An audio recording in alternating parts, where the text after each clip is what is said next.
Good morning from CMS College Kottayam. It is with greatest joy and immense exultation that I extend my warm welcome to all gathered here virtually from different parts of the globe for the 13th International Workshop on Retrial Queues and Related Topics, WRQ 2021. Every good thing is a symbol of God's benevolence, and let's start by invoking His blessings. The bursar of CMS College, Reverend Cherian Thomas Hutchin, will now lead us in prayer.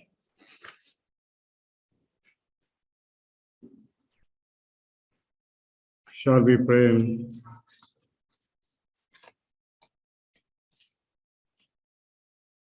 Gracious Lord, our Heavenly Father, we thank you for the wonderful day you have given us.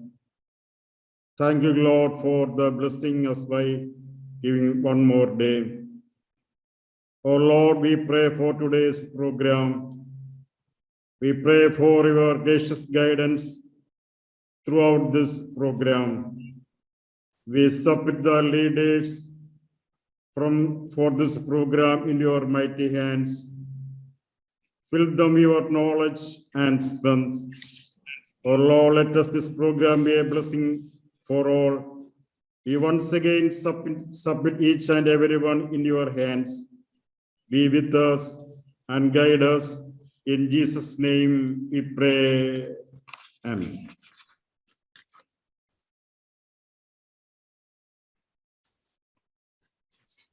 Thank you, Achin. There's a slight change in our schedule due to certain official assignments of Vice Chancellor. Let me begin by welcoming Professor Sabu Thomas, Vice Chancellor, Mahatma Gandhi University, Kottayam, India, to inaugurate the session with the inaugural address. Over to you, sir. Very good morning to all of you. Can you all hear me? Can you all hear me? Yes, we hear you. Very good. The manager of the college, the principal of the college, and the distinguished international galaxy of scientists for the international workshop on retrial queues. I understand that this is the 13th workshop on retrial QL.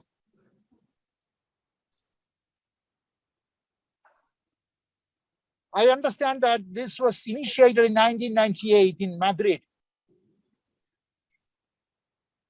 And several countries, this conference was organized. In Minsk, in Amsterdam, in Cochin. And my distinguished mathematical professor, Professor Krishnamurthy, is very active in the series of conferences being organized by the International Galaxy of Scientists. And I'm extremely delighted that under the leadership of the principal of CMS College, Dr. Joshua, and the leadership of Professor Krishnamurthy, CMS College, one of our prestigious college of MGU, is organizing the 13th WRQ International Workshop. And the theme of the conference is extremely interesting. Retrial queues. Retrial queues is actually, it is a mathematics of waiting lines. Probably you all know that queuing theory has lots of applications. One of my best friends in Amsterdam, he's working at the Amsterdam airport, Schiphol, and he told me the queuing theory controlled the aircraft traffic. So this is a very important theory to control the traffic flow. Large number of applications in automotive queuing, in traffic signals, aircraft takeoff and landing, in hospitals, in communications. So this is a very important discipline of theory of probability. So congratulations to Principal and Professor Murthy in organizing this meeting in CMS College. As a Vice Chancellor of Mahatma Gandhi University, I'm really excited that CMS College is the venue for such a big international meeting, and there is a large level of discussions are going to take place. I understand that after every conference, you used to publish high standard proceedings. Dear friends, personally, I like conferences, meeting, and symposia. Conferences, meeting, and symposia will give rise to a lot of opportunities to interact, to collaborate, to network. I request all the participants to be very active, interact with speakers, and make collaborating network. I understand that large number of students and faculty members attend this international workshop. With all your permission, I declare that the 13th WRQ International Workshop has been inaugurated, and I wish you all the best for this international workshop. Thank you so much, and wish you good success. Thank you.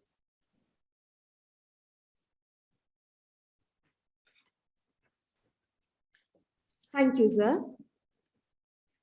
WRQ is a series of international workshops on the topic Retrial queues, which started in Madrid in the year 1998 with 25 participants from 12 countries. And now, in 2021, CMS College Kottayam is very happy to host the 13th workshop as a webinar in the light of the present pandemic state of affairs. The 3-day seminar is being organized by the Center for Research in Mathematics, Department of Mathematics, CMS College, whose thrust area of research is stochastic modeling, analysis, and applications.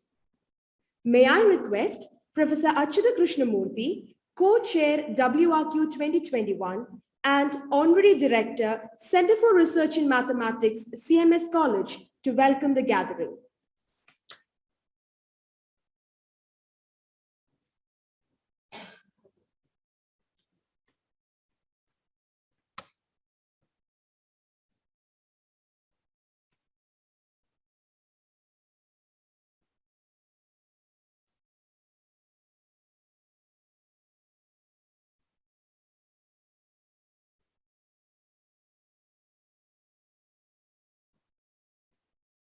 Namaste to all of you.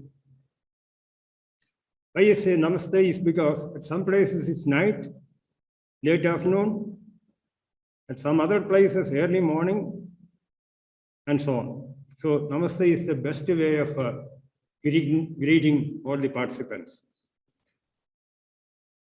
Professor Sabu Thomas, Honorable Vice Chancellor, Mahatma Gandhi University, Reverend Jadian Thomas, Bursar of CMS College, Professor Kannan, University of Georgia, USA, Professor Reinobel, the chair of the International Steering Committee of this program, is with the Vrije University, Amsterdam, Professor Alexander Dudin, Professor Tangaraj, former director of Raman Institute of Mathematical Sciences, Chennai, Professor Adivedingen, Professor Emeritus, MS University, Tirunelveli, Dr. Joshua Verghese, Principal, CMS College, and President of this inaugural session. He is also the main co-chair of this program. Co-conveners, Dr. Verghese Jacob, Dr. Ambali, administrator of this internet program, Sri Mithun Mohan. Main speakers of this program, Professor Antonio Gomez and Antonis Economou, Professor Borker, Professor Kwandin Lee, Professor Tuan Phung Duc, Professor Chakravarti, and of course, Professor Reinobel. Participants to this program, including those who are giving contributor talks and those who are just attending this workshop. It's indeed a great pleasure for me in welcoming all of you to the 13th edition of this international workshop on retrial queues. This was originally proposed to be held at IIT Roorkee in 2019. Since that could not materialize, the ICAP and SP 2019, first edition of ICAP and SP, held at CMS College in 2019 January. The committee offered CMS College as a venue for the workshop to be held along with the second edition of ICAP and SP, scheduled for January 2021. Well, it's already gone, but then program did not materialize. This was for the purpose of honoring Abel Laureate Professor Resaros Varadan of the Corinth Institute of Mathematical Sciences, New York University, and Professor K.B. Yatreya of Iowa State University on their completing 80 years. Unfortunately, the coronavirus that originated in Wuhan spread havoc, resulting in postponing 13th WRQ further. Finally, it was decided to start today. The series of postponements and the cancellation could be the role of the number 13, considered to be inauspicious by a few.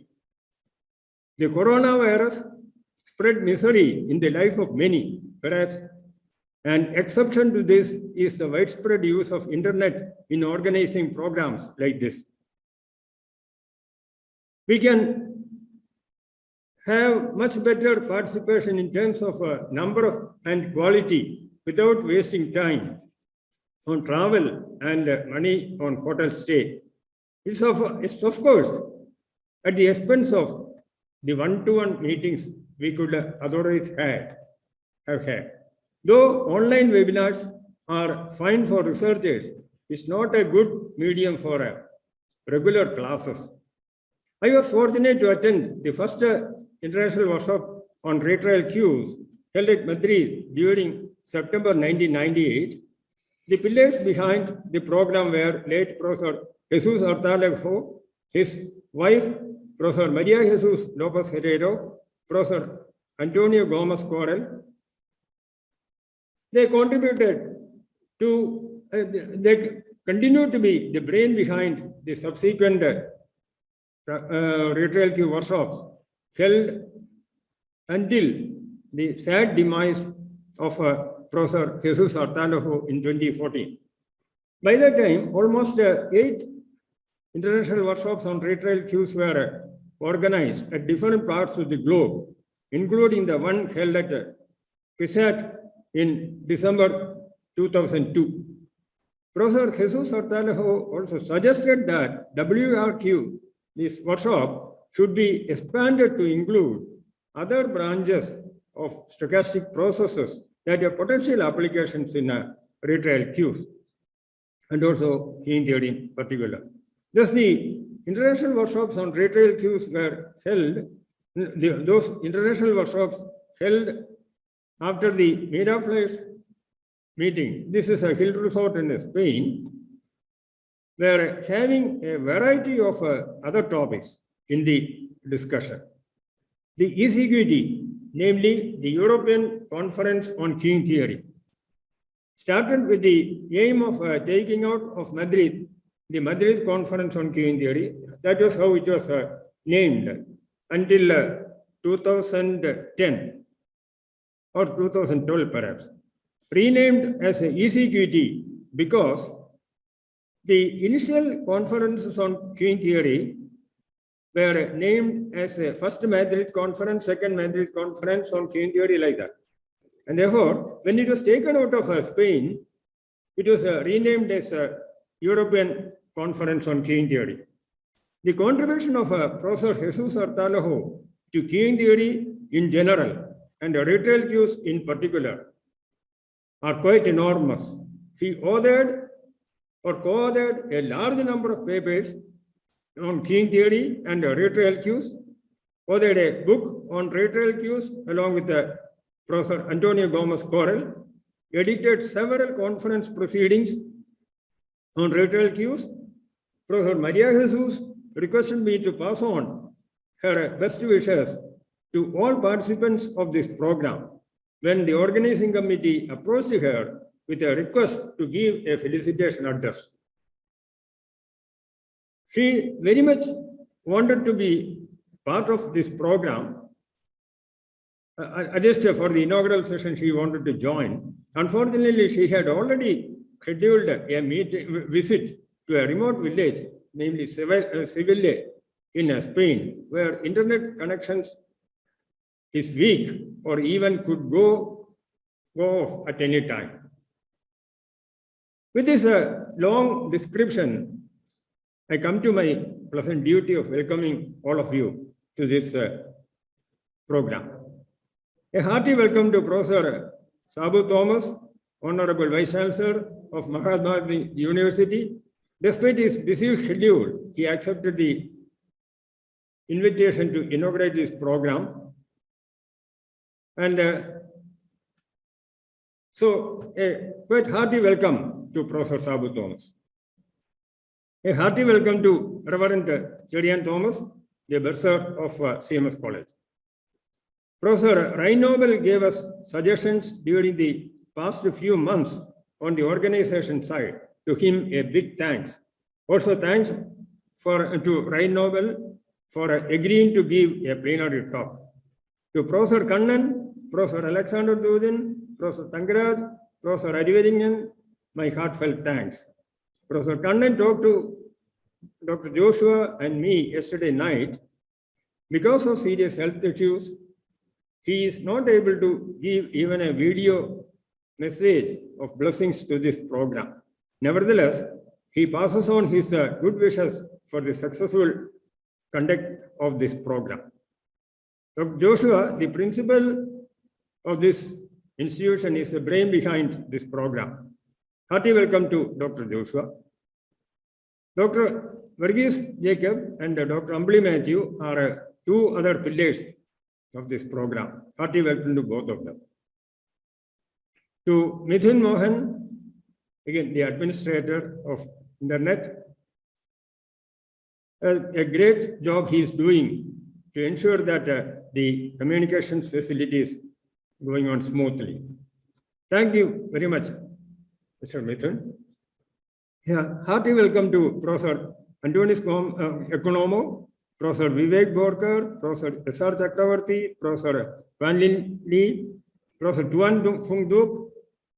All of them have accepted the invitation to give the most important talks to this program, including Professor Ryan Nobel.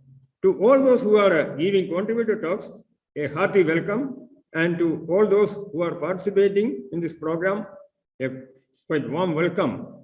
Please make the best use of this opportunity to get to know more about an interesting branch of study in the telecommunication area especially. Last but not least, the college authorities provided all facilities for the conduct of this program. Heartfelt thanks to all of them, and also a warm welcome to each and everyone. Namaste.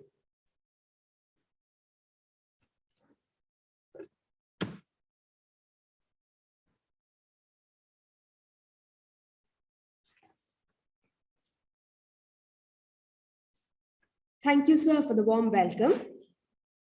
CMS College Kottayam is one of the pioneering institutions of higher education in India.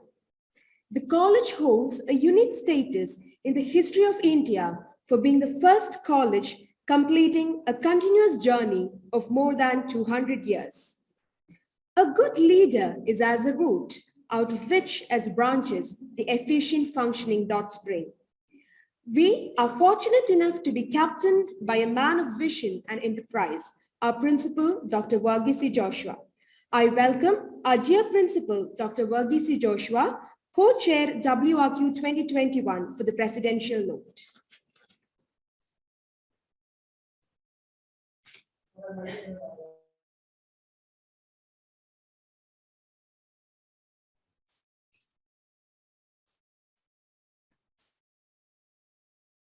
Professor Sabu Thomas, Honorable Vice Chancellor of Mahatma Gandhi University, Professor Kannan, Professor Rain Nobel, Professor Antonis Economo, Professor A. Krishnamurthy, Professor Alexander Dudin, Reverend Cherian Thomas Bersar of CMS College, distinguished mathematicians, researchers, and my dear students. Good morning or good afternoon or good evening, wherever you are. And greetings to all of you from CMS College. As we embark on this 3-day academic exchange, let me assure at the outset how this program will be beneficial to all mathematicians. As we all know, international conferences and symposia, or in fact workshops, provide a platform for researchers and academicians to present their latest findings and research outcomes and engage in-depth and meaningful discussions with their fellow researchers. The main aim is to leverage the rich knowledge base through interactions with experts from diverse cultural backgrounds from all over the world, and who can provide numerous invaluable opportunities to refine our research.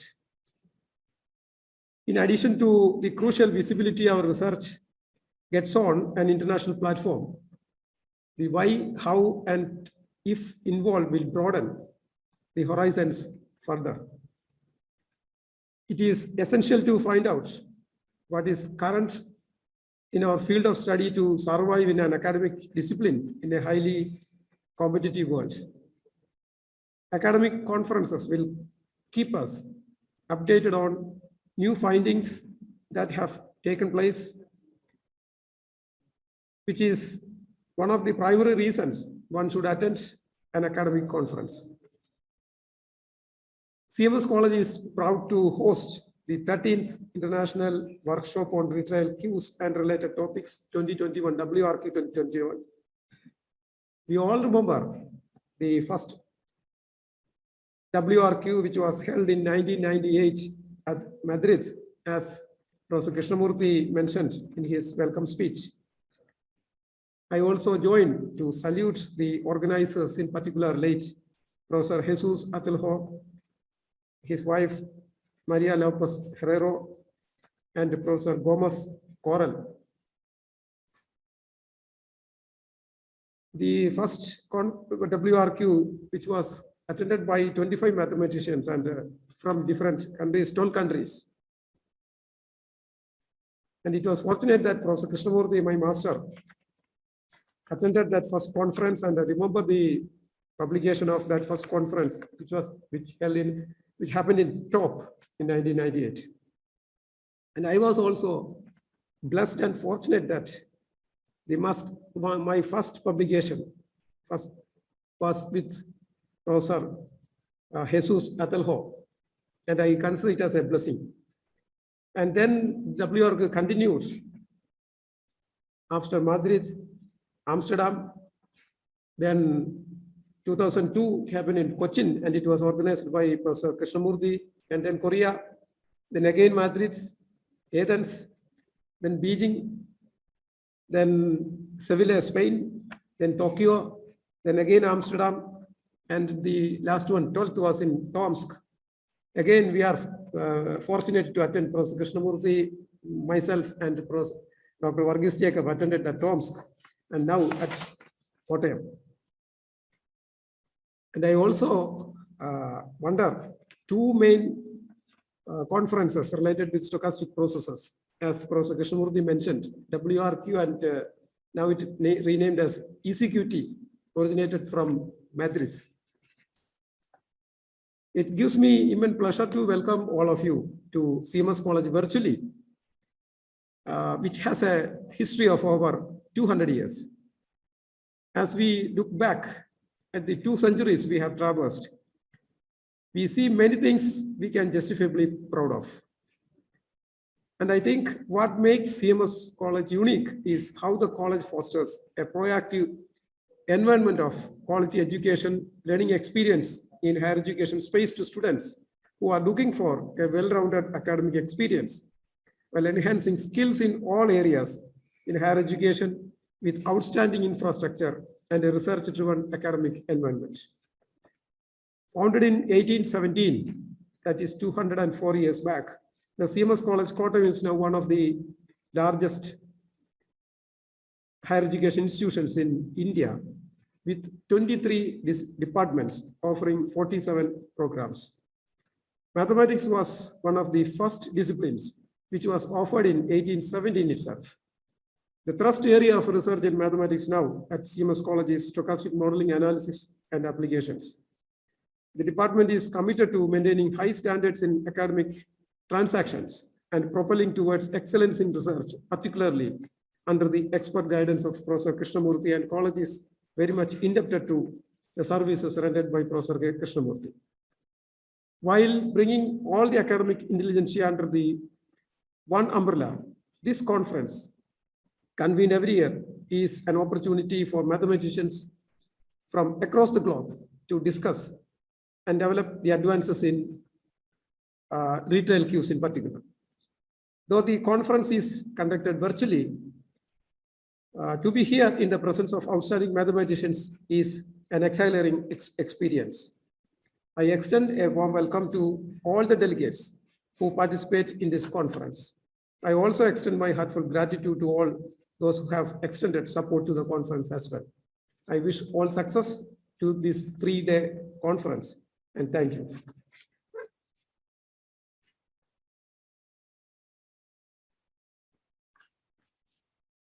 Thank you, sir.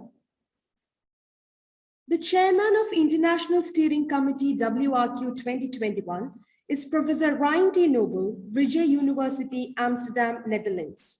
May I request you, sir, to address the gathering?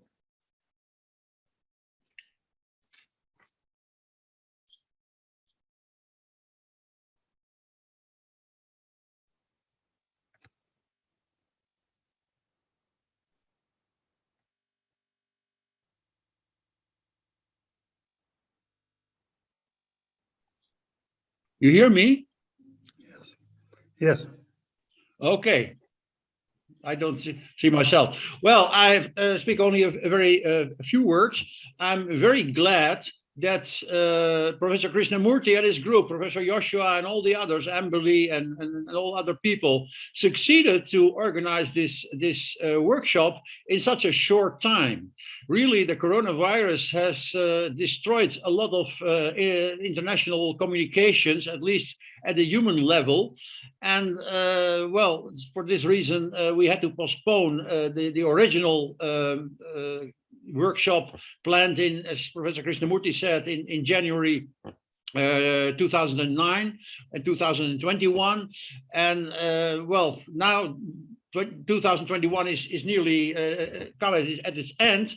And well, Professor Krishnamurthy a few months ago sent me an email and said, well, Ryan, can we try to organize the workshop still in the year 2021? And I said, okay, let's try. And well, thanks to the modern digital communication, we succeeded. At least the Kottayam group succeeded. I was afraid that things went wrong in the last moment. The deadline of November 30, and then the start of the workshop already December 6th.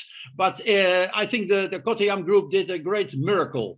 And now I see that there are more than 100. I saw 120 or so participants. So I'm really, it's quite emotional that we are all together here. And I think that this workshop can still be a success. And let's hope that the next time we can see each other in the eyes, but really physically in the eyes, and then we can meet again at some place on the globe. But for now, unfortunately, we have to do it in this way by Zoom. And I can only thank every participant that he wanted to participate in this. And once again, a lot of thanks to Krishnamurthy, Joshua, and all the other members of the Kottayam group who succeeded to organize this workshop. Thank you very much, and let's have a very nice workshop the coming days. Thank you very much.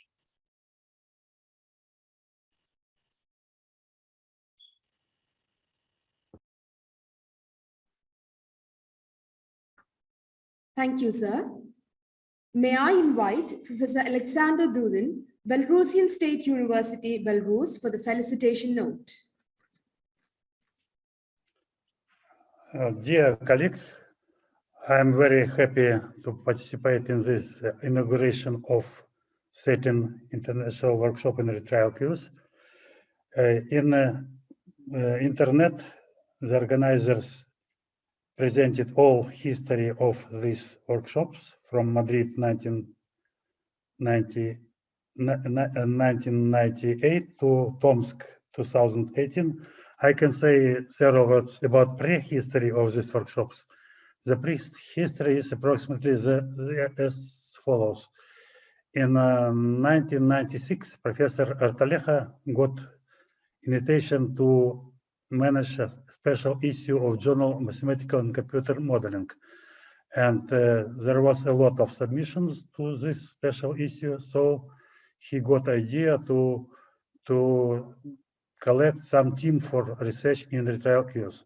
Fortunately, at this time, European Commission issued the program called INTAS, promotion of cooperation, scientific cooperation between Eastern and Western European scientists.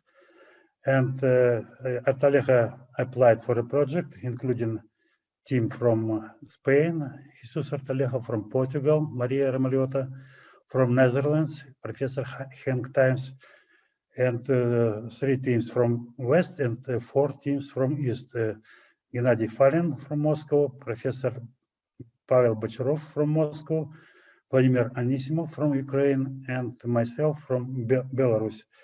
This project was supported, and this created possibility for East European participants, scientists, to visit some places with support of this INTAS.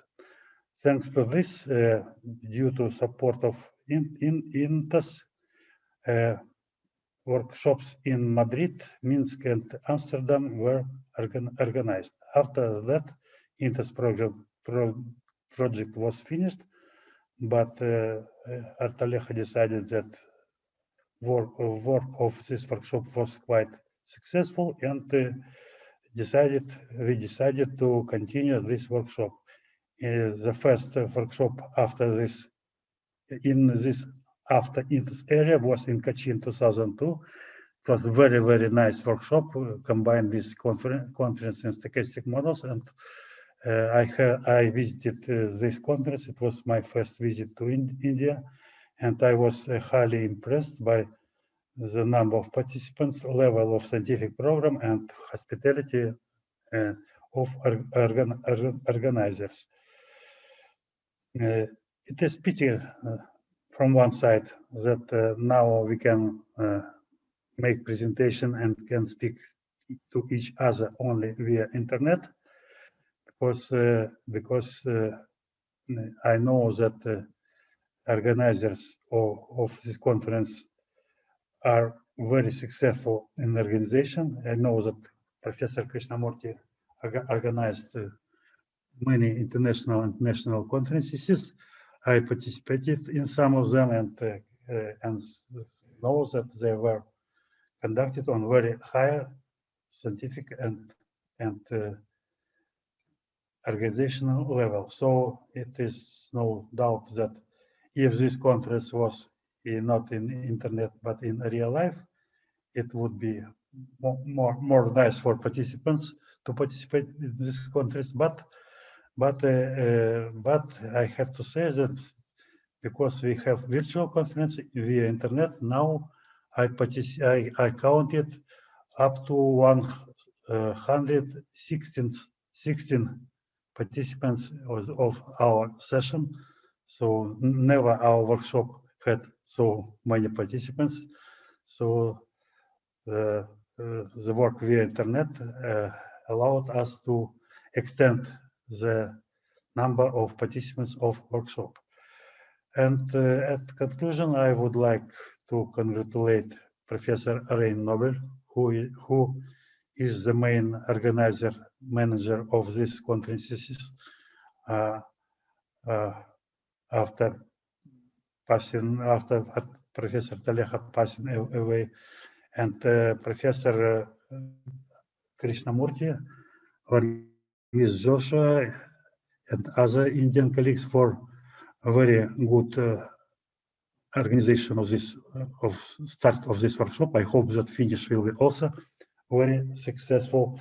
They made a lot of work during short time in uncertain situation when nobody knew what will be later. And I wish success to conference and to all participants. Thank you for your attention.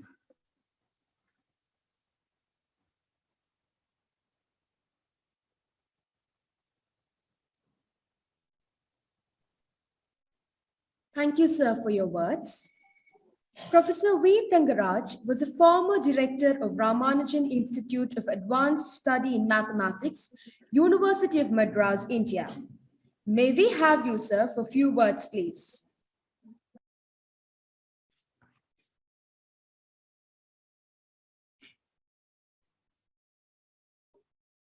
Hello.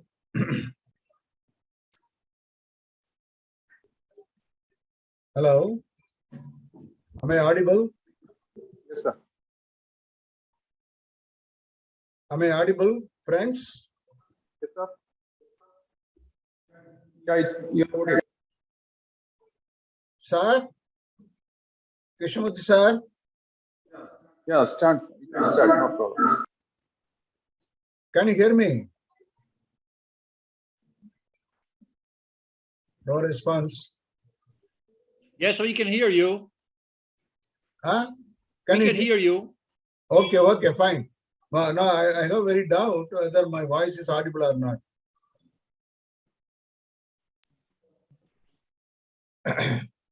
Okay, now, good morning to one and all. I think it is good noon. In fact, when I see that workshop, 13th workshop, it has reminded me of organizing the same 30th International Conference of Stochastic Process and Applications through Bernoulli Society of Stochastic Process.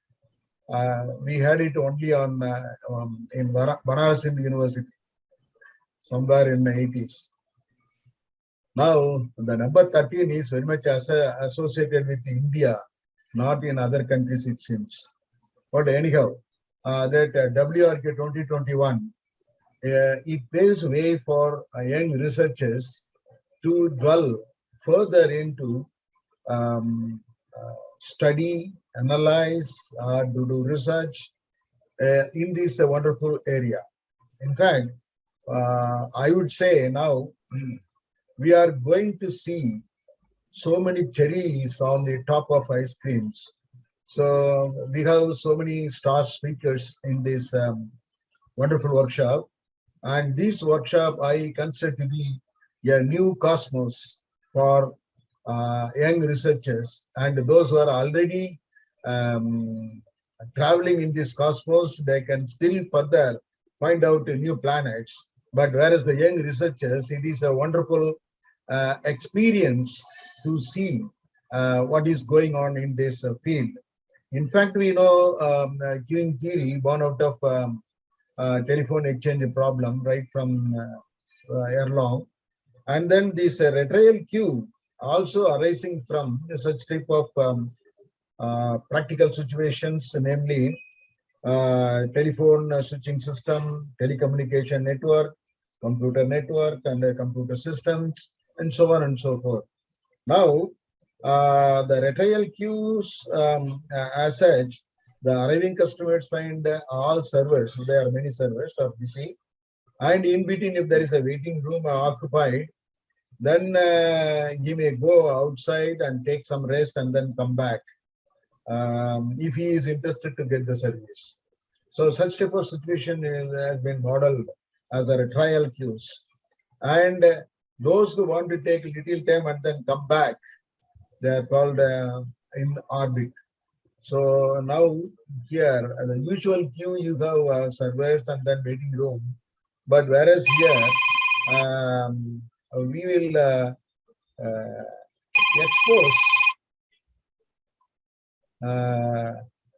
expose in another field, namely retrial queues, where under single server queuing system or many server queuing system, here we have so many stalwarts to study and to expose what is going on at the present situation. It is a wonderful experience when you see that, when you see the literature,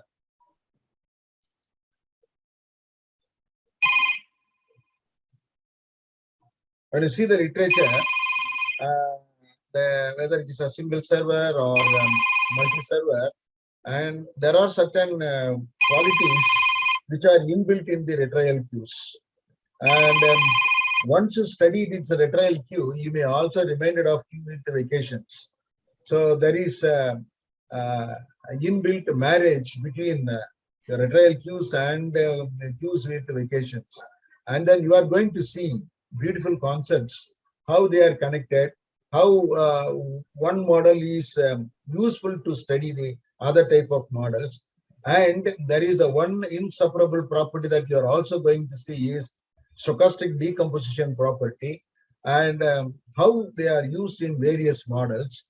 And especially when you see that, what are the various techniques, starting from Costan, Cohen, Wilkinson, Riordan, and other people who have been working on this field.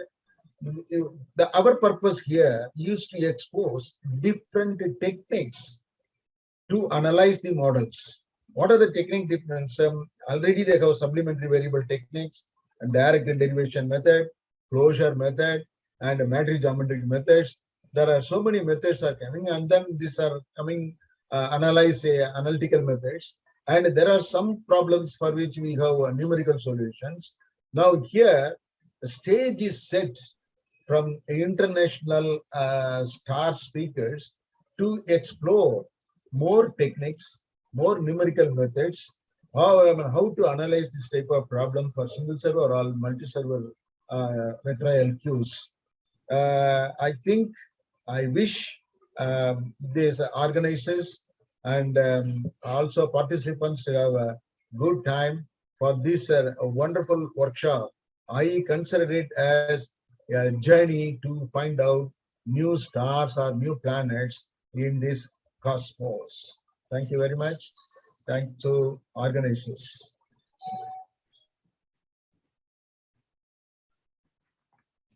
Thank you, sir. I now call upon Dr. Ampli P. Matthew, Head of Department, Department of Mathematics, CMS College, and co-convener WRQ 2021 to propose a vote of thanks.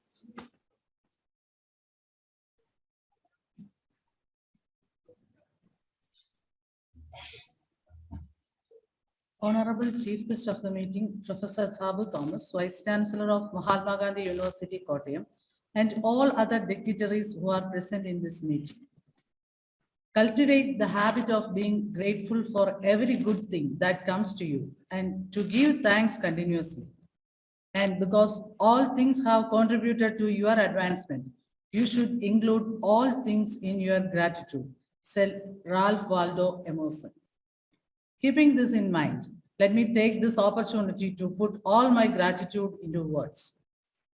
On behalf of CMS family, I would like to thank our Chief Guest, Professor Sabu Thomas, Vice Chancellor of Mahatma Gandhi University, Kottayam, for consenting to be the Chief Guest despite a busy schedule. Words and ideas can change the world, and we feel honored to listen to an eminent academician and a world-renowned scientist. Thank you, sir, for inaugurating the workshop. Our principal, Dr. Verghese Joshua, who is the co-chair of the organizing committee, is a visionary, and this workshop is indeed the fulfillment of one of his dreams. Joshua sir is the master brain behind all the activities of the Center for Research in Mathematics, and the department is grateful to you, sir, for all the guidances and support. Professor Ryan T. Nobel, Chairman of the International Steering Committee of WRQ 2021, coordinated everything related to this event. Thank you, Professor Ryan D. Nobel, for your guidance and for the wonderful words. I also thank all the members of the International Steering Committee for being part of this event. On behalf of CMS College and the Department of Mathematics, let me express my heartfelt gratitude to our manager and bishop, Right Reverend Dr. Malil Sabu Koshicherian, in his absence, for giving us a platform and support in organizing this event. I thank our Bursar, Reverend Cherian Thomas, who graced us with his presence and guidance. I must mention our deep sense of appreciation for Professor Alexander Dudin from Belarusian State University and Professor V. Tangaraj, former Director, Ramanujan Institute of Advanced Study in Mathematics, University of Madras, for the inspiring felicitation speech. Our sincere thanks to Professor D. Kannan from the University of Georgia, who is a driving force behind all the research activities of the department. We are happy that we have with us eminent mathematicians from around the globe as speakers in this workshop. The keynote speaker of this workshop is Professor Antonis Economou from the University of Athens, Greece. Plenary speakers of this workshop are Professor Srinivas R. Chakravarti from Kettering University, USA, Professor Tuan Phung from University of Tsukuba, Japan, Professor Ryan D. Nobel, Retrial University, Amsterdam, Netherlands, Professor Quandin Lee from Beijing University of Technology, China, Professor Vivek Borkar from IIT Mumbai, India. Let me thank all the speakers who have accepted the invitation and have put in their time and effort to present for this workshop in the coming days. My sincere thanks to Professor G. Adivaragnan, Professor Emeritus of MS University, Tirunelveli, and Professor V. Tangaraj, former Director of Ramanujan Institute of Advanced Studies, for chairing the sessions during this workshop. We have so many international participants, including professors, research scholars, and students. Let me thank all of them for their participation despite the difficulties related to differences in time zone. Within India, a large number of participants have already registered, and I thank them all for their support towards this workshop. I thank all the participants who present contributed papers in this workshop. No event can be successful without people who dedicate their time and resources to ensure that everything is flawless. A sincere word of thanks to Professor Achyuta Krishnamurthy, co-chairman of the organizing committee. His leadership makes this workshop a reality. Thank you, Murthy sir, for the entire support and also for the warm welcome speech. WRQ 2021 has come into its form on screen with the hardships and effortless toil of many, one being our dearest Verghese Jacob sir. The directions and guidance given by Verghese sir has in turn resulted to what we'll be seeing in the coming days. A huge thank you to Verghese sir for the endless efforts. I extend my thanks to the entire CMS family, the faculty members, research scholars, and students of the Department of Mathematics for their enormous cooperation in the organization of this event. Special thanks to Mr. Midun R. Mohan for the technical support during the workshop. I also thank the members of the IT team of CMS College for the support. Finally, I would like to take this opportunity to record our hearty thanks to Ms. Caroline Susan Ajit, who has been anchoring the program throughout the days of the workshop. Thank you, Caroline. Wishing you all a good day. Let me conclude. Thank you.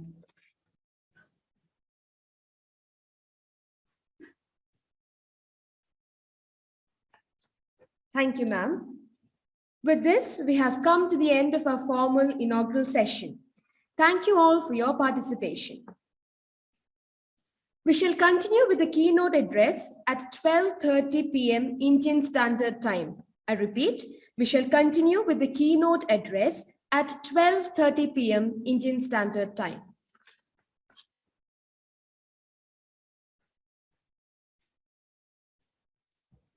Okay, so yes.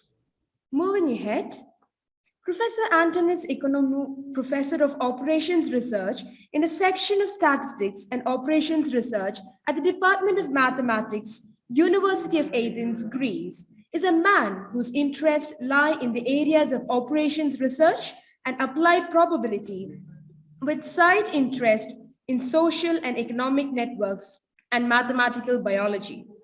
I welcome Professor Antonis Ignomou for the keynote address on the title Strategic Customer Behavior in Retrial Queues. Few reminders before handing over the session. We request all the participants to keep yourself muted during the presentation. A feedback link will be posted in the chat box at the end of the keynote address. Participants, please make it a point to fill them without fail. Over to you, Professor. Thank you very much for your introduction. Let me first thank very much the organizers, in particular Professor Krishnamurthy and Professor Joshua, for their kind invitation to present a plenary talk in this workshop. I would like also to thank very much Professor Ryan Nobel, who is the chairman of this, let's say, permanent steering committee that continues the tradition of the workshops in retrial queues.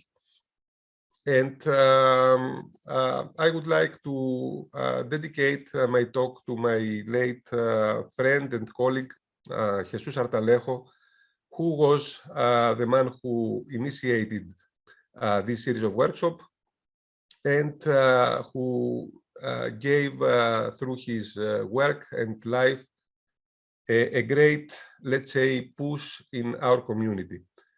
Thank you also all the audience for their attendance. And now let me share my slides. So I hope all of you, you can see my slides. So since I have a lot of time due to the generosity of the organizers, my talk will be an overview talk about two topics that I have worked for many years. So I will combine a presentation of retrial queues with strategic customer behavior in queuing. These are two topics that I have dedicated a lot of my time, of my research time.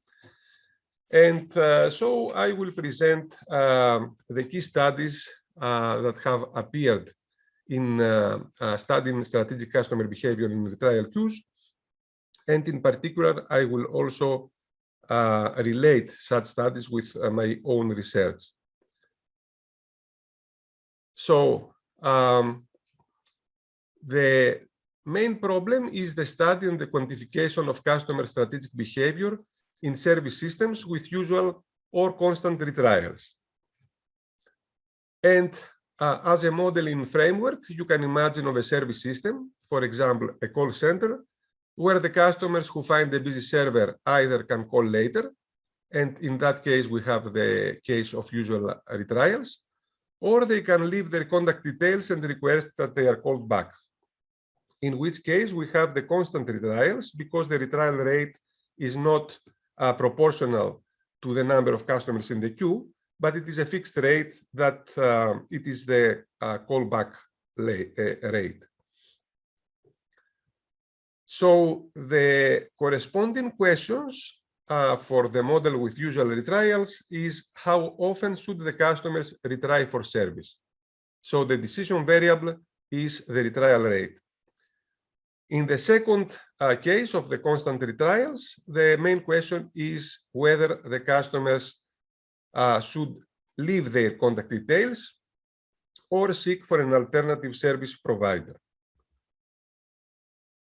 Now, as we all know, the study of congestion in stochastic systems is the realm of queuing theory, and we can think of queuing theory as a multidisciplinary subject that uses different kinds of mathematics to study congestion. And I see 4 viewpoints in queuing. The first is the performance evaluation point, where the question is how does a given system perform? So the main target is the computation of performance measures, but no one makes decisions. The second level is the static optimization problems in queuing, where the question is, how should we design a system? So the constructor of the system makes decisions once. For example, he decides about the number of servers of a new system, or about the speed of a service machine. Then at the third level, we have the dynamic optimization in queuing, where the question is, how should we administrate the system? So in this case, we have dynamic control, and the administrator of the system, after observing its evolution, makes decisions. So in some sense, he adjusts some characteristics of the system to its state. And the last viewpoint is the study of rational strategic behavior in queuing, where the question is, how do the various agents of the system react when they try to maximize their benefits from using the system? So in this framework, each agent makes his or her own decision, and all of them, they form a collective behavior that, of course, influences the performance of the system. So the focus of my talk today will be in the last viewpoint on the rational and strategic behavior in queuing. Now, the corresponding mathematical tools for these 4 viewpoints are first stochastic processes, mainly Markovian and semi-Markovian, whenever we want to compute some performance measures. Stochastic processes and nonlinear programming for static optimization, because with stochastic processes, we first compute some performance measure of interest, and then with nonlinear programming, we maximize the corresponding measure or minimize. Then for the dynamic optimization in queuing, we use mainly dynamic programming. And finally, for the topic of this talk, for the rational strategic behavior of customers in queuing, we use a combination of stochastic processes and game theory. The main questions in this 4 level of study, the rational strategic level, is the characterization and computation of equilibrium strategies. That is, of strategies that the customers adopt and no one has an incentive to change. The second important thing is the characterization and computation of socially optimal strategies and of profit maximizing strategies. And then we are interested in the comparison of equilibrium, socially optimal, and profit maximizing strategies. So to see the deviation of individual behavior from socially optimal behavior and from profit maximizing behavior. In particular, we compute and compare the throughput and the social welfare under the various strategies. And the final objective is the regulation of a system. By regulation of a system, we mean the process of inventing mechanisms so that the selfish individuals act in a desirable way, either for social welfare or profit.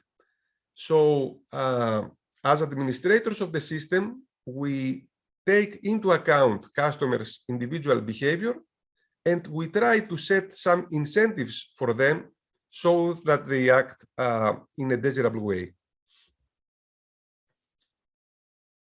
So the general methodology for finding equilibrium strategies goes in this way. First, we choose a strategy for the customers, let's say S general, and we compute the performance of the system when the customers follow this strategy. And then we consider a tagged customer and an arbitrary strategy S tagged for him. And we compute her individual net benefit, given that she follows S tagged and the others follow S general. So the tagged customer follows one strategy and all the other customers follow another strategy. And then we want to maximize this function for fixed as general with respect to as tagged. So in this sense, we fix the strategy of the other customers, and we find the strategy of the tagged customer that maximizes her own benefit. And so we find a function that to each strategy of the others corresponds one strategy for the tagged customer. And the Nash equilibrium strategies are the ones that are best responses against themselves. So they are strategies that no one has an incentive to deviate from them. Now, for the social optimization and profit maximization problems, the problem is easier from a mathematical viewpoint. We have to consider a strategy for all customers, and then we compute the performance of the system, usually the social benefit or some profit function. And we just maximize these functions, the social net benefit or the profit, with respect to the strategy. And so we find the socially maximal strategy and the profit. Excuse me. And so we find the social maximizing strategy and the profit maximizing strategy. So we have three problems: identifying equilibrium strategies, identifying socially optimal strategies, and identifying profit maximizing strategies. Now, after this general introduction, for those of you that you may not be familiar with strategic queuing, I go now to the application of these ideas in the realm of retrial queuing models, which is the focus of the present workshop. So first, I will present the main model with usual retrials and the works that have been developed there. So in the main model with usual retrials, we assume that customers call a service provider with a single telephone line. And if they receive a busy signal, then they repeat their request after some time. So they join a retrial orbit. We assume that booking and reneging are not allowed. And upon trying for first time for service, or when they retry for service, the customers are informed whether the server is idle or busy. But no other information is given, and in particular, the customers cannot observe the number of other customers in orbit. We assume that there is a waiting cost per time unit and the cost per retrial, and a customer's objective is to minimize her expected overall cost. The decision in the main model with usual retrials is how often to retry for service. And she should find a trade-off.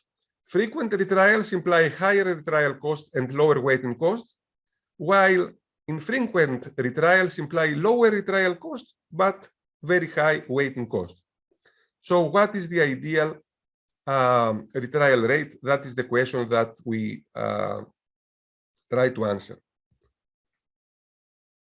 Now, in the simplest version, we assume a Markovian framework, which means a Poisson lambda arrival process, exponential mu service times, one server and no waiting room, exponential eta in the retrial times.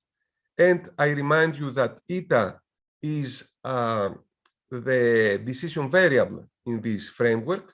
So we want to determine an ideal eta. And after this, and under this mathematical description, we have a two-dimensional continuous time Markov chain that records the state of the server, let's say I of t, and the number of customers in orbit x of t. And you have the familiar to all of you transition diagram of this type. So if the server is idle in the upper row, we have arrivals with rate lambda or with rate eta or 2 eta or 3 eta, the retrial phenomenon. So if we are in state with an idle server and 3 customers, each one of them retries with rate eta. So with rate 3 times eta, we go from 0.3 to 1.2, which means that one of these customers goes from the orbit to the server.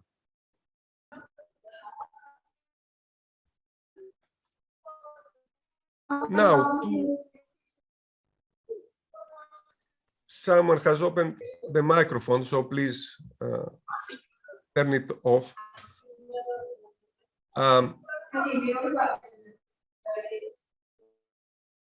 Now, we impose a cost-reward structure on the model.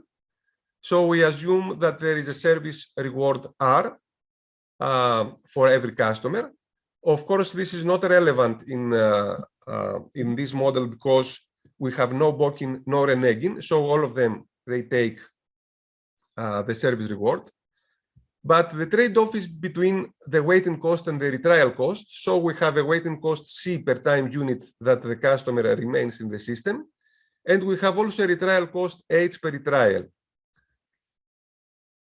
The level of information is, as I told you, almost unobservable. So only the state of the server is observed at arrival and retrial instance. And the decision variable, which corresponds to the strategy of the customers, is the retrial rate that they use. The objective is to minimize the expected overall cost. So this means waiting plus retrial cost per customer.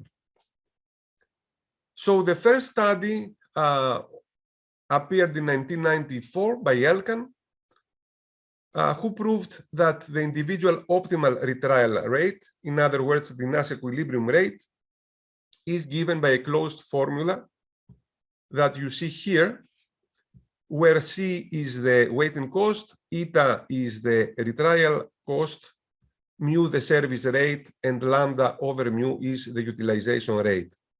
The paper appeared in the Probability in Engineering and Informational Sciences journal. And let me give you a sketch of the proof. First, using some Markov chain stuff, Elkan computed a customer's mean orbiting time when the tagged customer uses retrial rate gamma, when all the others use retrial rate eta. So if the others use retrial rate eta and you use gamma, your mean orbiting time is given by this formula.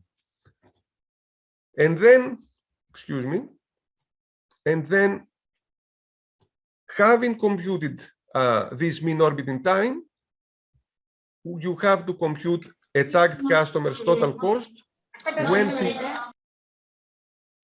when she uses retrial rate gamma and the others retrial rate eta.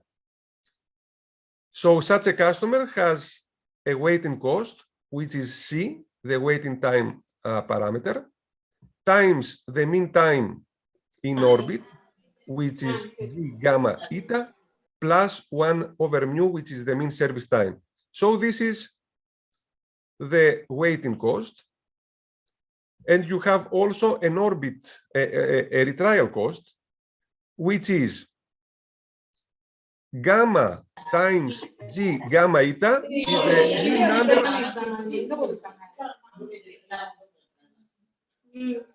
Gamma G gamma eta is the mean number of retrials that the customer performs. And by multiplying it by H, we have the retrial cost.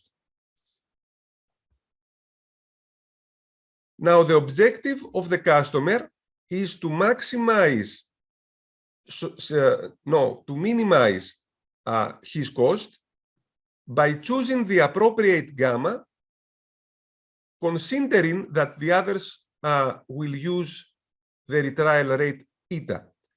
So if the others use eta, he minimizes with respect to gamma, and then we find the function which is the best retrial rate of the tagged customer against the retrial rate that use the others. And then the fixed points of this function are the equilibrium rates that are stated in Elkan's theorem. So the unique retrial rate, which is a fixed point of this function, is the one that I presented to you in the statement of Elkan's theorem.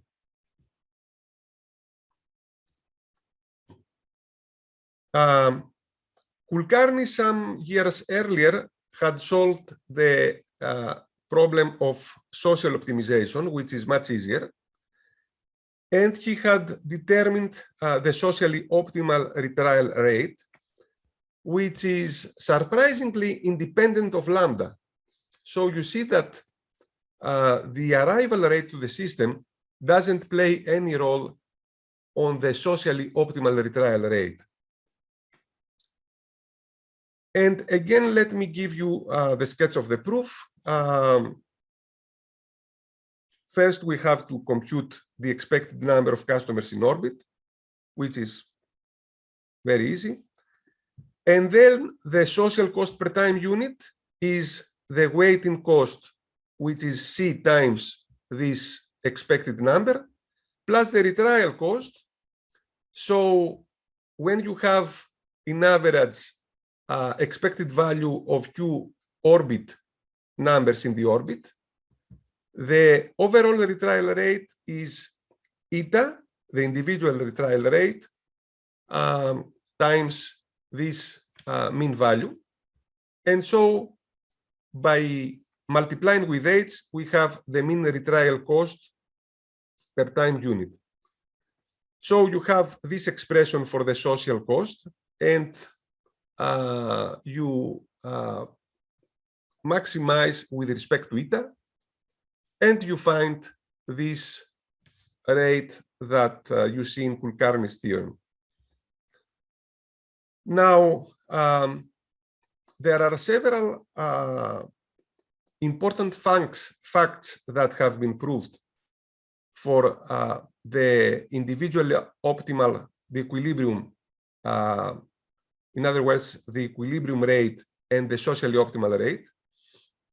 You have that the equilibrium rate is increasing with respect to lambda, which seems reasonable when you have a congested system, when you have that the customers arrive more frequently, then you feel that you should retry more frequently. Otherwise, you will be overpassed by new customers all the time, and you will wait forever. But the surprising thing here is that the socially optimal rate is independent of lambda. Moreover, under very heavy traffic, when rho approaches 1, the equilibrium retrial rate tends to infinity. So the customers want to retry very, very frequently. In the other extreme, if we are in a light traffic situation with rho tending to 0, then the individual retrial rate tends to the social retrial rate. So the customers tend to behave socially optimally. And in general, for all the parameters of the model, the social retrial rate is smaller than the individual retrial rate, which is reasonable because we have negative externalities. Now, Hassin and Haviv in 1996, with a subsequent paper in Probability in Engineering and Informational Sciences, they extended the study of this model. And we have two important contributions from them. First, they proposed two ways for regulating the system. The first was by giving partial compensation, so a kind of a rebate to the customers for their actual costs. And this means that the waiting cost becomes from C C minus P, minus the rebate. And another way to regulate the system is to impose a tax on the retrials. So then the retrial cost increases from H to H plus T. But the most important contribution was the extension of Elkan's result for arbitrary service time distributions. Then there was a paper by Brooms in 2000, again in the Probability in Engineering and Informational Sciences journal, where the main model with user retrials was considered, but now with multiple servers. Now the decision variable was not the retrial rate. The retrial rate was considered given, but it was a probability of joining the queue. So the customers faced the dilemma of whether to join or balk. He assumed that the system was observable, so the customers could observe the number of customers in orbit. And he proved that a customer's best response is of threshold type, and that a unique mixed symmetric equilibrium always exists. So then 13 years later, Wang and Zhang reconsidered the same problem, but not only they study the equilibrium strategy, but also the socially optimal strategy, and not only the observable case, but both the observable and the unobservable case. So they computed the equilibrium and socially optimal strategies in all these combinations, observable and unobservable cases, and they made very interesting comparisons for the social welfare under the various strategies. This paper appeared in the European Journal of Operational Research. And very recently, in a paper in the flagship journal of our field in operations research, Kui, Su, and Veraragavan proposed a model of rational retrials in queues. And in that framework, they considered the observable Naur's model, where a customer chooses whether to join BOK or to retry for service at another period. And they characterized the equilibria in stable and overloaded systems. And they proved some very interesting counterintuitive facts. First, they proved that compared with a system without retrials, the additional option to retry can hurt consumer welfare. So giving to the customer an extra option, the possibility of retrying, may at the end hurt them as a social, as a society. And the piece, and moreover, social optimal decisions, they proved that self-interested customers retry insufficiently when the retrial cost is low. So this is very counterintuitive. When the retrials are cheap, the customers do not retry often in equilibrium. And on the other hand, they retry too often when the retrial cost is high. These fact seems counterintuitive, but for the people that work in strategic queuing problems, they are quite common, because you should have in mind that a high retrial cost implies high retrial cost not only for you, but also for the other customers. So if you think strategically, they have an incentive not to retry too often. And this incentive make the system less congested.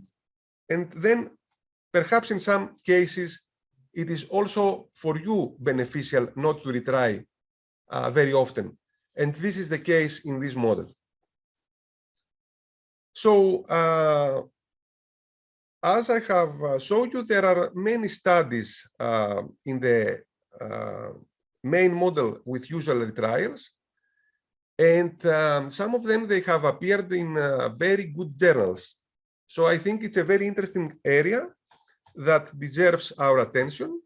And knowing that most of you work in retrial queues, you may consider the idea of entering also in the study of strategic issues in retrial queues.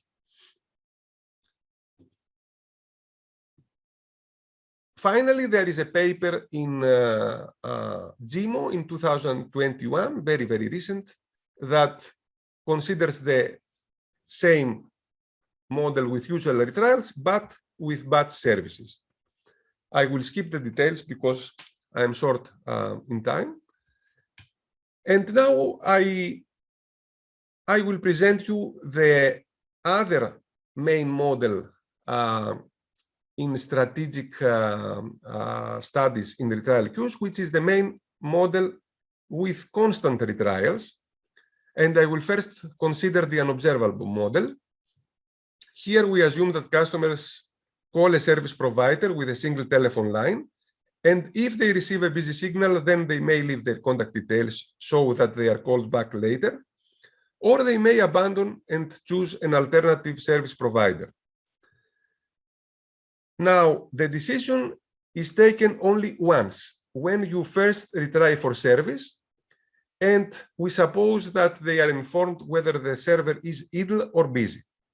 But they cannot observe the number of customers that are in orbit. Again, there is a weight and cost per time unit and a reward for receiving the desired service. There is not a retrial cost because we do not have retrials initiated by the customers.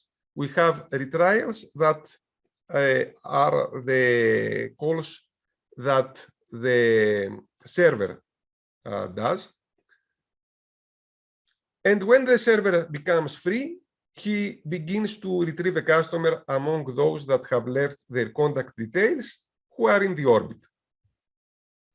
The customer objective is to maximize her expected overall reward, and the decision is whether to leave her contact details or not.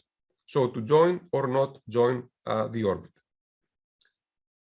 Again, if we assume a Markovian framework with a Poisson lambda arrival process, exponential mu service times, one server, no wait in space, exponential alpha retrieving times for the server, and probability R that a customer leaves his contact details. So this is the decision variable here. Then we have the familiar continuous time Markov chain that corresponds to the model with constant retrials, which is this one. So now we have retrial rate alpha, which is constant and not proportional to the number of customers in orbit.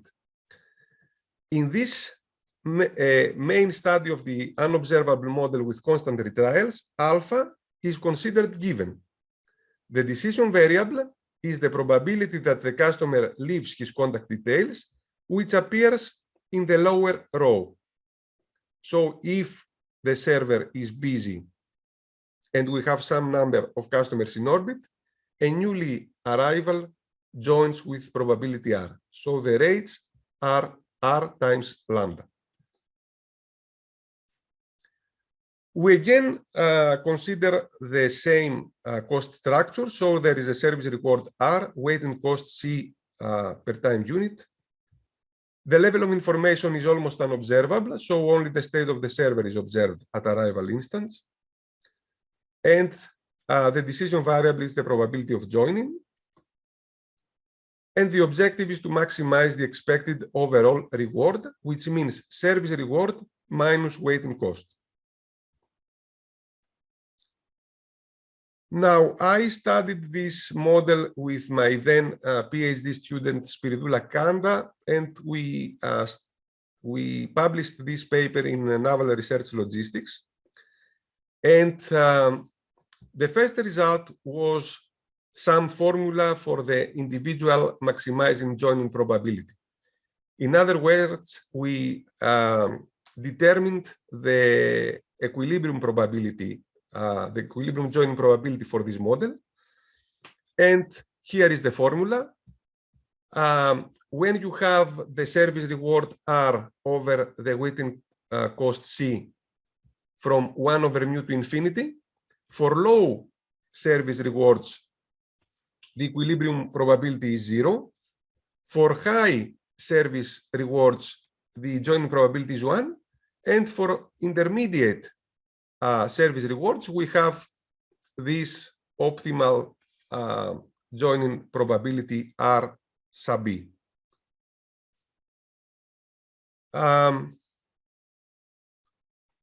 I will skip the proof. It's similar to the one that I told you in the case of usual retrials, but of course we have different functions that are involved here. So let me go to this formula. We need to compute a customer's net reward when she uses joining probability R prime, and all the others use joining probability R. And again, you have to maximize this function and so on. The second result was the socially optimal joining probability. We have also identified this socially optimal probability, but the formula is much more involved.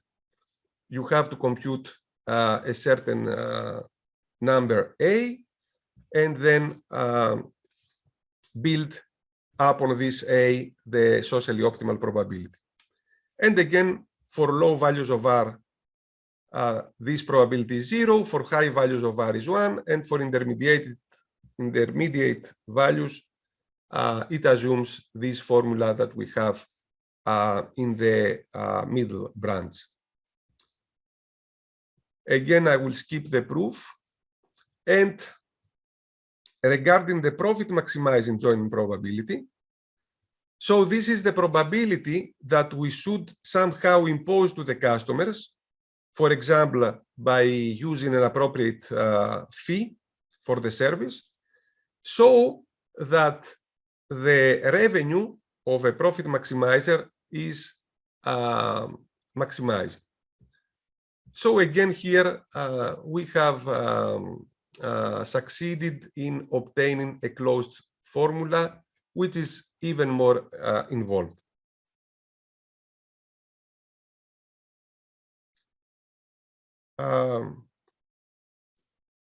So, since I have not presented something about the methodology for the profit maximizer, let me tell you how one proceeds in this case.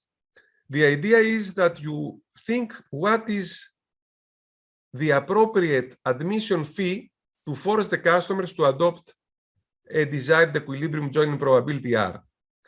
So we first compute this admission fee, so to impose that the other customers adopt joining probability R in equilibrium.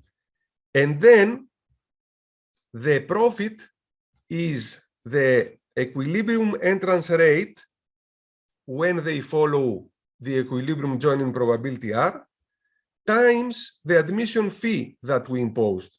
And so we have a function, and again, we want to maximize it with respect to R. And we obtain the formula that I showed you in the theorem. Now, an interesting analytical factor was that for the optimal joining probabilities, the equilibrium, the social optimal, and the profit maximizing one, we have always, for all possible parameters, this inequality, which says that individual optimization leads to more congestion than what is socially desirable. As you see, the customers enter in equilibrium with probability which is higher than the socially desirable one. And on the other hand, profit-seeking behavior leads to less congestion than what is socially desirable. So the profit maximizer sets the price for admission in the facility so high that the corresponding joining probability becomes less than the socially optimal one. Now, in the same paper, we considered also the observable model with constant retrials, where the scenario is the same, but here we have that the customers not only are informed about the state of the server upon arrival, but also they are informed about the number of customers in orbit. So let me go here. Now, the strategy of the customer takes into account the number of customers that wait in the orbit. So we have a general strategy with probability Ri that the customer leaves his contact details when he finds the server busy and I waiting customers. So the difference from the previous model with an observable orbit is that now you see here in the bottom row that the rates are R0 times lambda, R1 times lambda, R2 times lambda, because you condition your joining probability on the number of customers that you find in the orbit. The cost structure is the same as in the previous study. And let me again give you the theorems. So the first theorem gives the equilibrium strategy.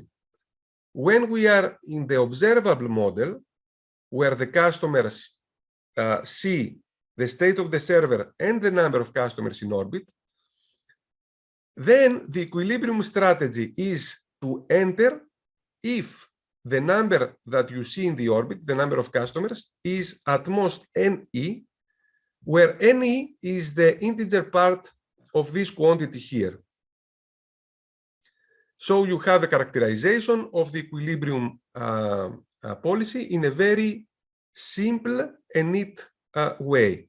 It's just the integer part of a quantity that can be computed directly by the parameters of the model. The retrial rate alpha, the service rate mu, the arrival rate lambda, and the economic parameters, the service reward R, and the waiting cost per time unit C.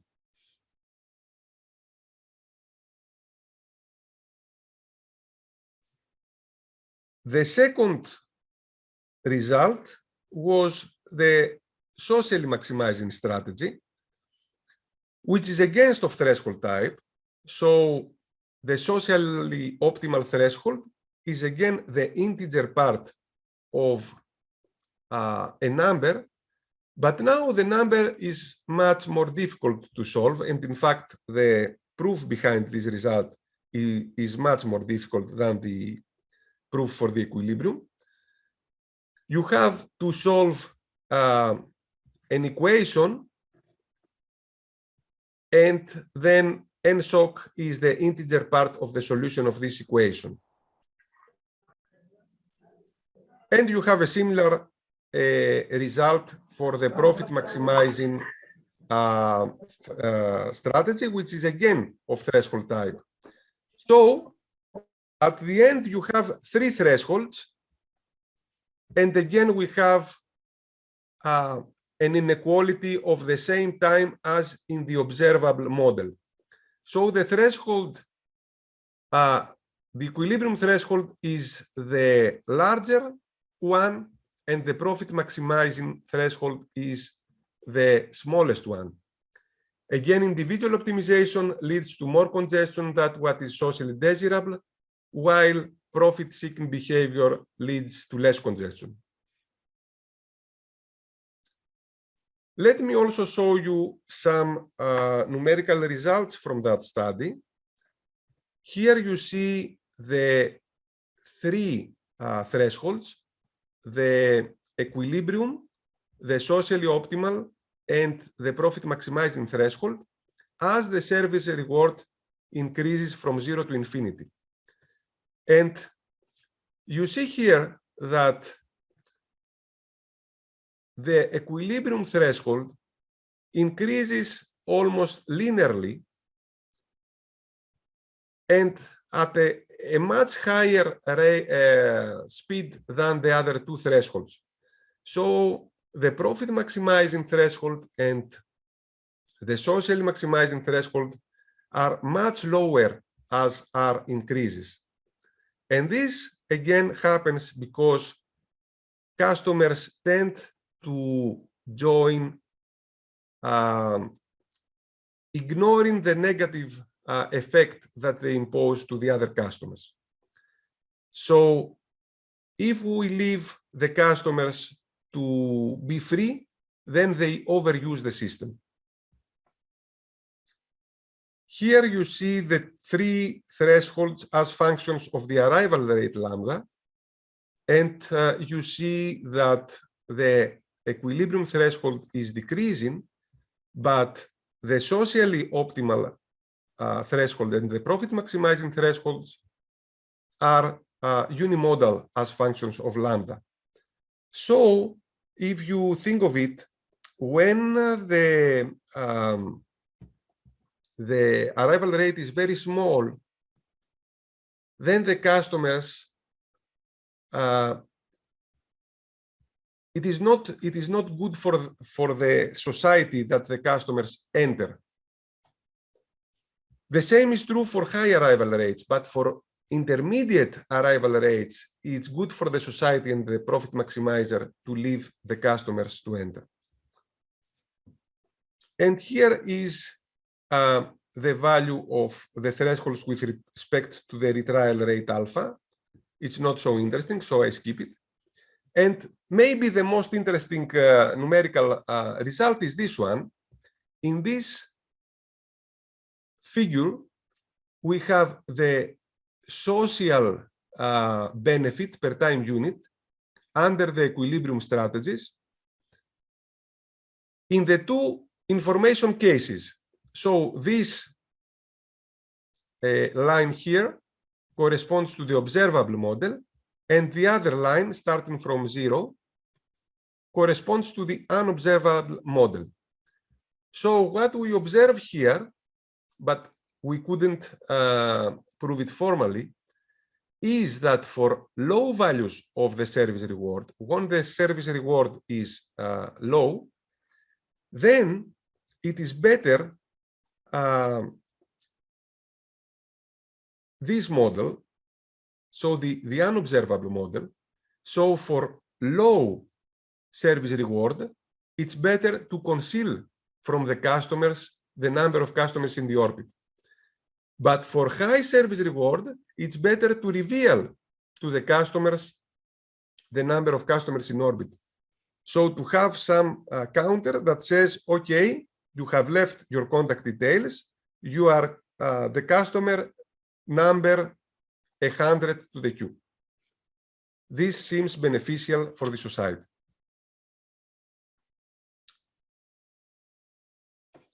Similar observations are valid also with respect to lambda. So when the arrival rate is high, it's better to reveal the orbit length to the new customers, and for low values of lambda, it's better to conceal it.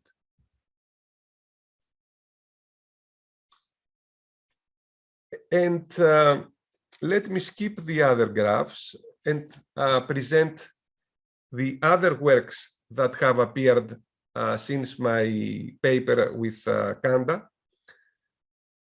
So there are many authors that have extended these results. In a paper in 2014 in the Mathematical Problems in Engineering, Zhang, Wang, and Zhang extended the study that I have just presented you in a model that has also breakdowns and repairs. So in this framework, they computed the equilibrium socially optimal and profit maximizing strategies, and they made interesting comparisons with our model and between the different levels of information. Then there is a paper by Wang, Zhang, and Huang in 2017 in the European Journal of Operational Research, where they studied this same model with constant retrials, but now they assumed an end policy for the activation of the server. So when the system remains empty, the server is turned off, and then he is reactivated when end customers have been accumulated.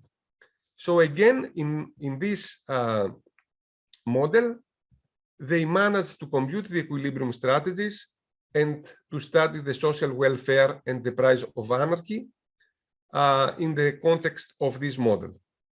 The most interesting thing was some comparisons which give managerial insight on how to use this activation policy optimally.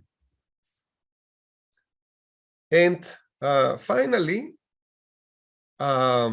through a series of two papers, one with the two of them with my colleagues Ofer Baron from the University of Toronto and Athanasia Mann, which is in the same department with me, we tried to extend the results in the case where the inter-retrial and service distributions are general. So our objective was to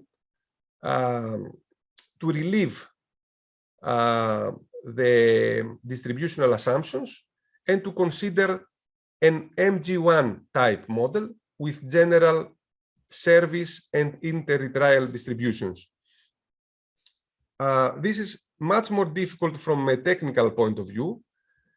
We have found the equilibrium strategies, and moreover, we try to find the optimal retrial rate in case where the retrial times are deterministic. So the idea is that we impose some delays in starting the services of the customers. And we work on this problem. We have a first paper in Twin Systems 3 years ago, and now we have submitted another one that it is under evaluation. Now, let me close my talk with some directions for future research. I think that one possible direction is, of course, to consider the same strategic issues in more involved queuing models. And in fact, many authors have worked in this direction by adding features like breakdowns and repairs or the end policy that I just mentioned. More importantly for me is to consider the main retrial model where usual retrials coexist with constant retrials. So this is more relevant for applications where you have the possibility to leave your contact details, but also you retry yourself to find the server available. So in this case, the problem is very interesting from a mathematical point of view because you have to derive the equilibrium behavior when you have two variables to decide: the retrial rate for yourself and the joining probability whether you leave your contact details or not to the administrator. And the last direction, which is the most important, but also very, very difficult in my sense, is the consideration of models where the customer have some degree of recall. So they condition their retrial decisions on the number of retrials that have already performed. So in the models that I show you, the retrial rate is independent of how many times have you already retried. But of course, in real life, you condition your retrial rate in the number of retrials that you have already done. In fact, this was the idea that the paper by Kui, Su, and Veragavan had. And this is why it appeared in such a high respected journal as Operations Research. But the problem has not been solved. It's a very difficult and challenging problem. So thank you very much for your patience to hear me, and I am ready for any questions you may have. Thank you very much. Sir. Any Yes, please. Sir, you said that the administration's price, that's PR. So what is the reason that lambda effective into PR profit? The profit is lambda effective into PR. Let me go to that slide. Yes, sir. This one, you mean? Yes, sir. Yes, sir. Yes. The idea is that you impose a fee so that you induce the other customers to adopt a desirable retrial probability, not retrial, entering probability R. Yes. So to obtain this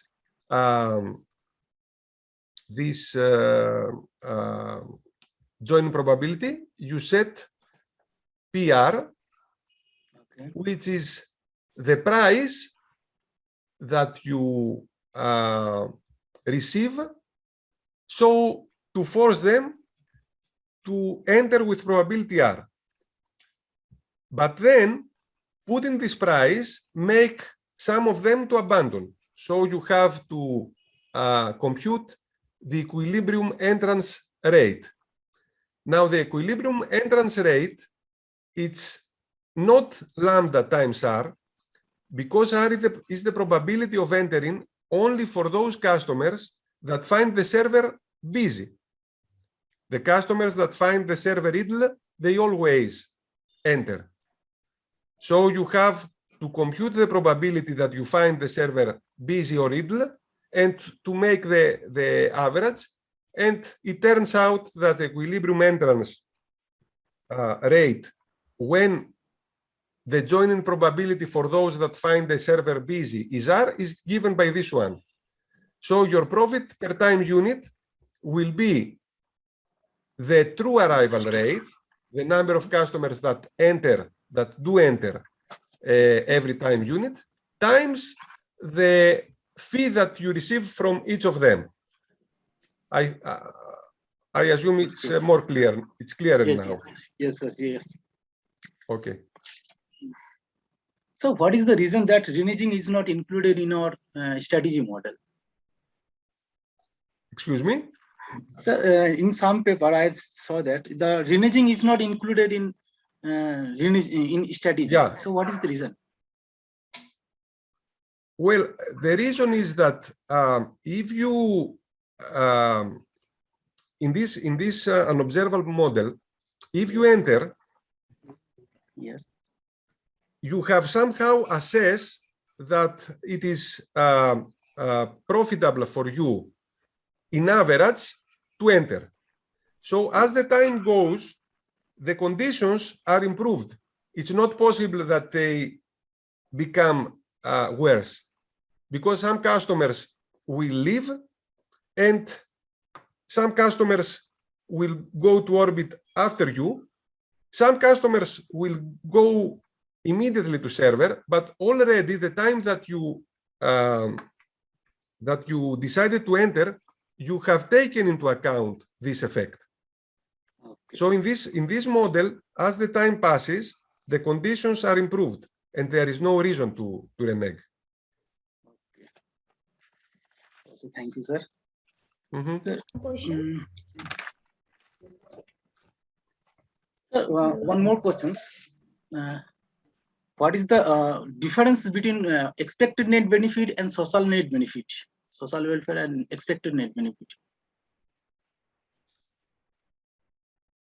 There are three kinds of benefits. Let me show you. in a proof, let's say. So there is this expression that you see here inside the brackets, Yes. which is the individual expected benefit, which is what a customer receives if he joins. So this is per customer. It's what he will receive. Then there is the social welfare per time unit, which is what the society as a whole receives per time unit, which is both, which is all customers, and the profit, which is another function. Okay, enough. Yes. For the server. Okay. Yes, yes. Thank you, sir. Thank you. You are welcome. Antonis, I have a couple of questions. Hello, can you hear me, Antonis? Yes, I hear you. Okay, I have the following questions. Of course, before that, I would like to thank you for the excellent talk. It was highly inspiring and a lot of information you have passed on to the participants. My first question is something like this. See, if I turn out to be an orbital customer because the server is found to be busy when I reach there for the first time, so I go to the orbit. Now in linear retrial policy, the problem is that all customers can retry at any given time. With the result that I'm not sure whether I will be able to reach the server before somebody else occupies it. This means that my waiting time may go on increasing, and hence my penalty cost in terms of the waiting cost will be very high. So unless the reward is just going to shooting to infinity, is there any point in my waiting?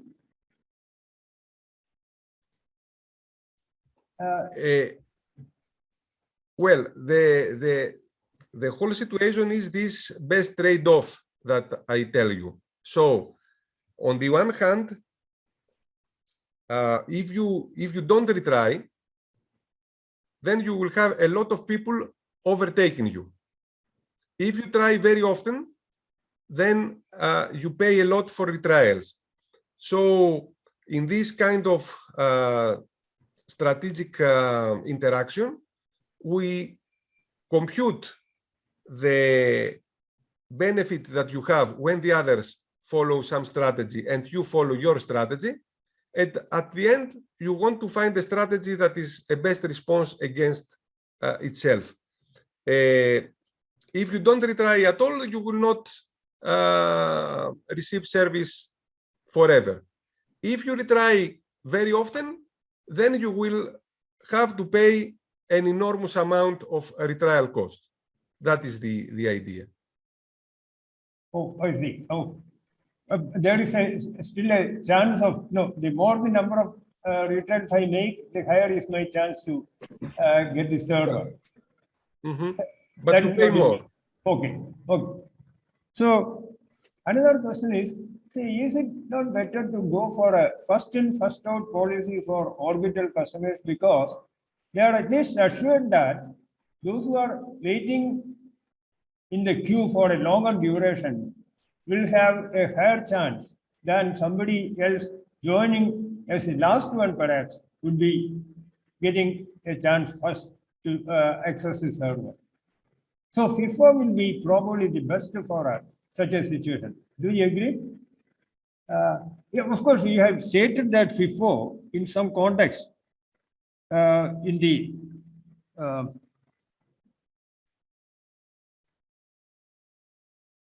in your talk. Yeah, in the unobservable case, the first in, first out policy for orbital customers. Yes, yes. That will turn out to be perhaps the best solution. Yeah, I am not sure about it. I mean, in general, in strategic queuing literature, the consideration of priorities is a very interesting issue. And sometimes by considering non-standard priorities like last come first served or whatever, you improve much the performance of the system. For example, in the MM1 queue, if you follow last come first served preemptive resume, then the customers thinking individually, they adopt the socially optimal behavior. So also in the framework of retrial queues, I suppose that the introduction of some clever priorities may lead customers to adopt a socially optimal behavior. Oh. So another question is, you introduced a probability R for giving the details. If I go as an orbital customer, I leave my contact details. Suppose R equal to 1, then it will be reducing to some sort of is it, can you say it is a FIFO-like? Suppose if I take the probability R of giving the contact details, my contact details. If every customer gives his contact details, if they are forced to go to the orbit, then it will be reducing to some classical type of queue. I'm not able to exactly get it. Is it can you say it is a FIFO for orbital customers? Can we say like that? I don't know whether the customers that are in the orbit are it's a list of customers. So the server callbacks with rate alpha each one of these. They do not really retry. The server seeks for them from the orbit with rate alpha, which is given. So their only decision is whether to leave their contact details or not. So to join or not to the orbit. There are no other decisions. No, in this context, I would just like to tell you about a piece of work that we started in retrial queues. Orbital customers, search for orbital customers by the server or by the system. At the end of completion of the service, the server immediately takes a customer from orbit. That means with a negligible search time from the orbit for service. P is the probability for that. So with probability 1 minus P, phase stays idle. So if P is taken to be 1, it is then turning out to be the classical queue. So my question in connection with that, R is something typical to this situation. Joshua's PhD work was starting with this sort of orbital customers, with transferring orbital customer with the probability P at the end of immediately after a service completion. So that means it is done immediately. The service, the next service follows immediately. Server does not have any idle time in that case. So if you take R equal to 1 in what you what you are speaking about, will it be having some similarity with this situation? That was what I was trying to find out. Yeah, it may be. I don't know whether you exactly got my question. If I introduce a search of orbital customers by the system, at the end of the service, immediately a customer from the orbit is transferred to the server, and the service of that customer starts. But then P is the probability of doing that. If P equal to 1, this reduces to classical queue. The orbital search was introduced to reduce we thought there would be some change in the sister state probability. No, there was absolutely no change. But then the waiting time of customers in the orbit now to be reducing considerably. Higher the larger the P, lesser will be the waiting time for customers in the orbit. So I was wondering whether R equal to 1 has some significance like that. That was what I was trying to find out. And when finally a very general question. If every customer is socially conscious, there will be no queue perhaps. Can you say that? Suppose I'm just conscious about the rest of the people, so I should not join. It's something, I don't know whether it is a relevant question at all. Okay, in these basic models, there is not this idea of social conscious customers. You suppose that all of them are selfish. So one way to somehow represent such a thing would be to have a central controller for all the social conscious customers. So to say that there are selfish customers and there is, let's say, some person that the social conscious customers follow. And so to have a game between the selfish one and this central controller.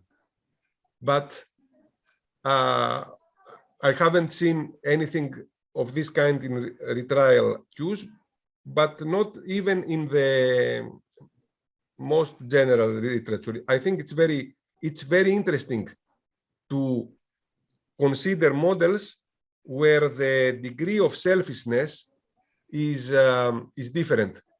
There are social conscious and selfish customers. So, but in the classical framework, the assumption is that all customers are selfish.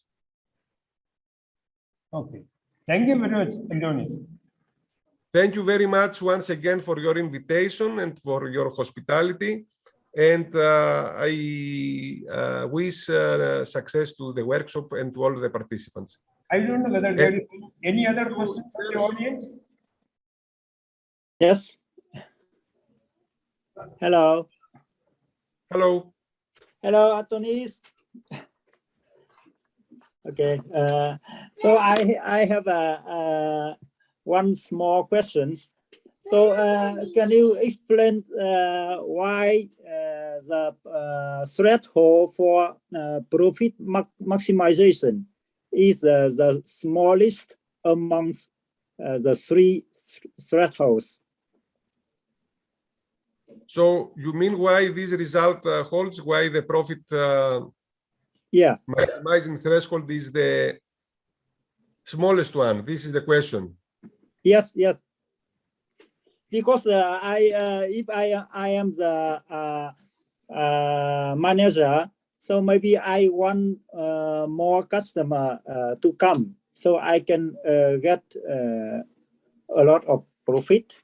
So that is a little bit counter intuitive for me. Mm-hmm. Yeah, you are right, Tuan. Well, the trade-off here is this one. If you put a very high price, then for each customer you receive a lot of money, but you have only a few customers. If you set a very small price, then you gather a lot of customers, but your profit is small. So you cannot really say what is the best trade-off, to have few customers with a large fee per customers, or in the other way. Now the calculations in this model show that the best thing is to have less customers with higher fee for each customer. Okay. Okay, so yeah, it's a bit counterintuitive, but at the end it seems that you should be expensive. Okay, so yes, okay, I understand. Selling service, selling jewels. Okay. You have to be expensive. Okay. Thank you. Nice to see you. Thank you very much. Very nice talk. Yeah, I learned a lot. Thank you. Okay, it is. thank you very much. Thank you come very now. much. So that means that I have to, how to say, and accelerate a little bit my talk. And I go to next place, please. Next page. Yes. So since everybody is expert on this topic, since it is a workshop on retrial and queuing system, I will give not how the introduction, because many of the participants know this topic. So first, I would like to introduce you the model finite source. Here, the emphasis on the finite source, because usually people deal with infinite source model, and it is with two-way communication. We will define the main performance measures, and I will give you some hints for different supported algorithmic and simulation approaches. This contribution of this talk is about the simulation method, and I give you some examples. And finally, I will give you only the most appropriate, just the recent and concentrated bibliography. Next, please. Back.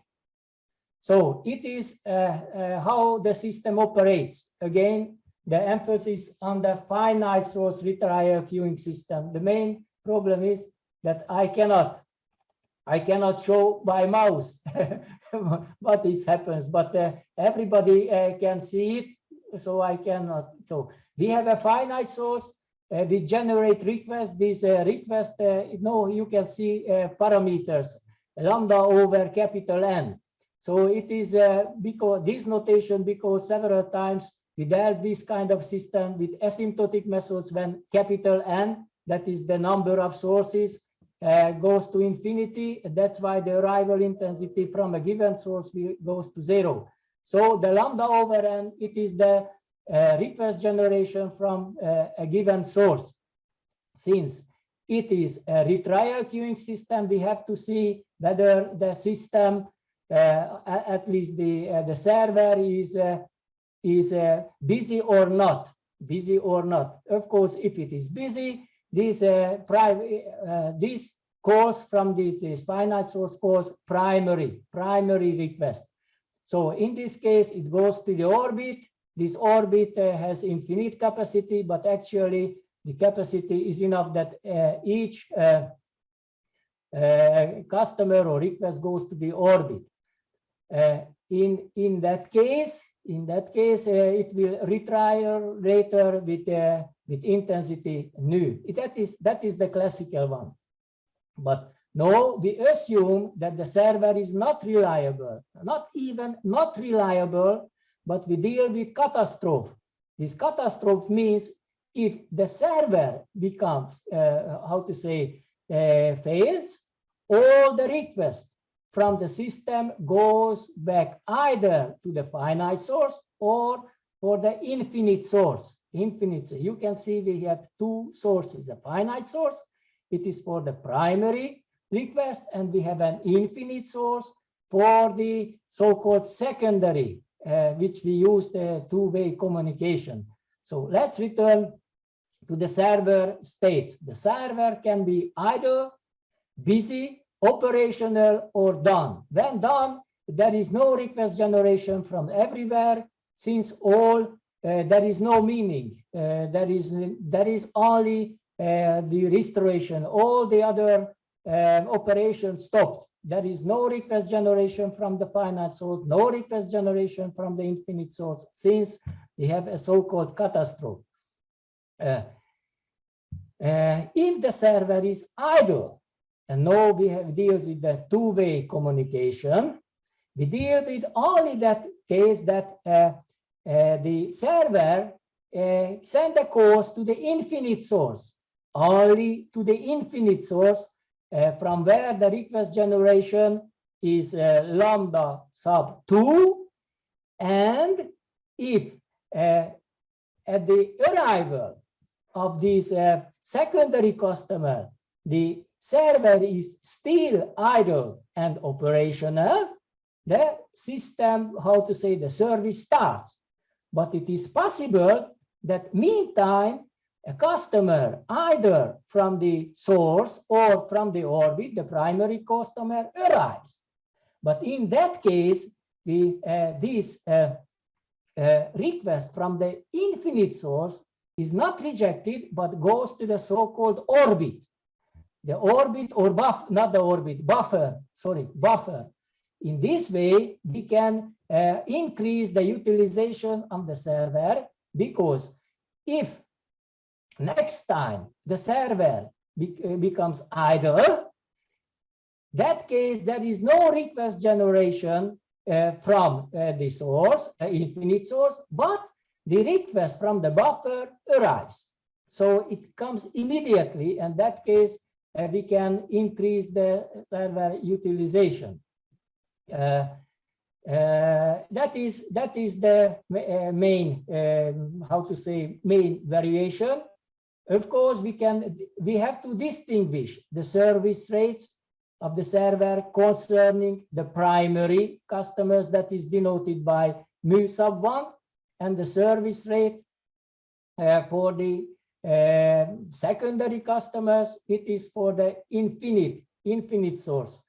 Of course, in this case, it may happen, not it may happen, it depends on the parameters, that we have to deal with the probability that a customer leaves the system without service because of the catastrophic breakdown. Of course, there should be such customers which are served successfully. Of course, 1 minus, it gives the probability. So we are interested in the main performance measures. Please, next page, please. Next page. Ultimate or desired performance measures, which is not always can be calculated, but we would like to get it. Distribution of the number of requests in the system, including service in the orbit. Distribution, not the generating function, distribution. Distribution of number of retrials and the distribution, not generating function, distribution. And the distribution of the response or waiting time of a customer. Again, not the Laplace transform, but the distribution of the waiting time of the customer. These are the ultimate, or I wrote, desired performance measures. Next, please. We can deal with this kind of system, and also we have some experience dealing with the so-called tool-supported or algorithmic approaches. And many times when the involved, I mentioned you, the random variables, these are exponentially distributed. If exponentially distributed, we can formulate the problem by the help of the MOSEL, modeling specification evaluation language, and we can get the main performance measures, but only means, not variances, not moments, only means. And of course, we can use algorithmic method, but in this case, when we have catastrophe, the main problem is that we don't have neighboring transitions. That's why to use algorithmic method is very complicated. We dealt with this kind of system that I introduced you in the case of exponentially distributed time. And this model was presented a few days ago in Tomsk, not in Tomsk, but in the online conference organized ITMM conference. And one of my colleagues introduced it. I will give you the references later on. Next, please. Now, let's see the advantage of the simulation method. Of course, each method has advantage and drawbacks. Here, in the simulation method, the advantage is that it is applicable in different situations, different distribution of the involved variables, and we can see the effect of distribution on the distribution of the number of customers in the system.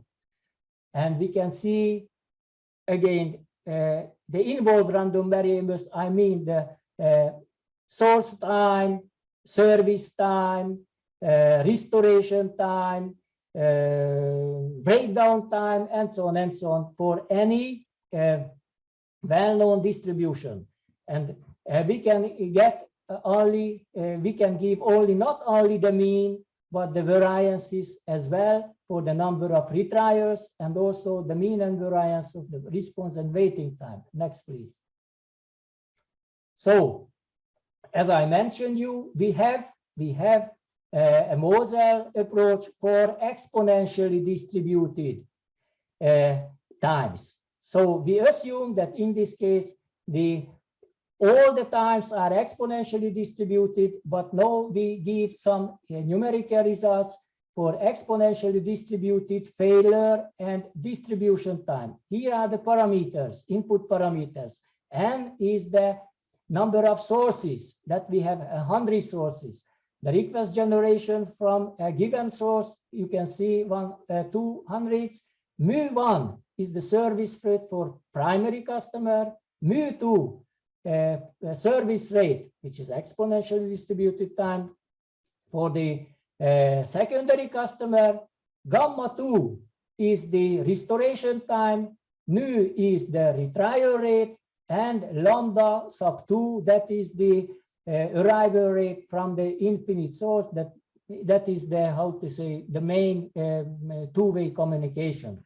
Of course, as we expected, if the failure rate increasing, the probability that a customer departs from the system without service should increase.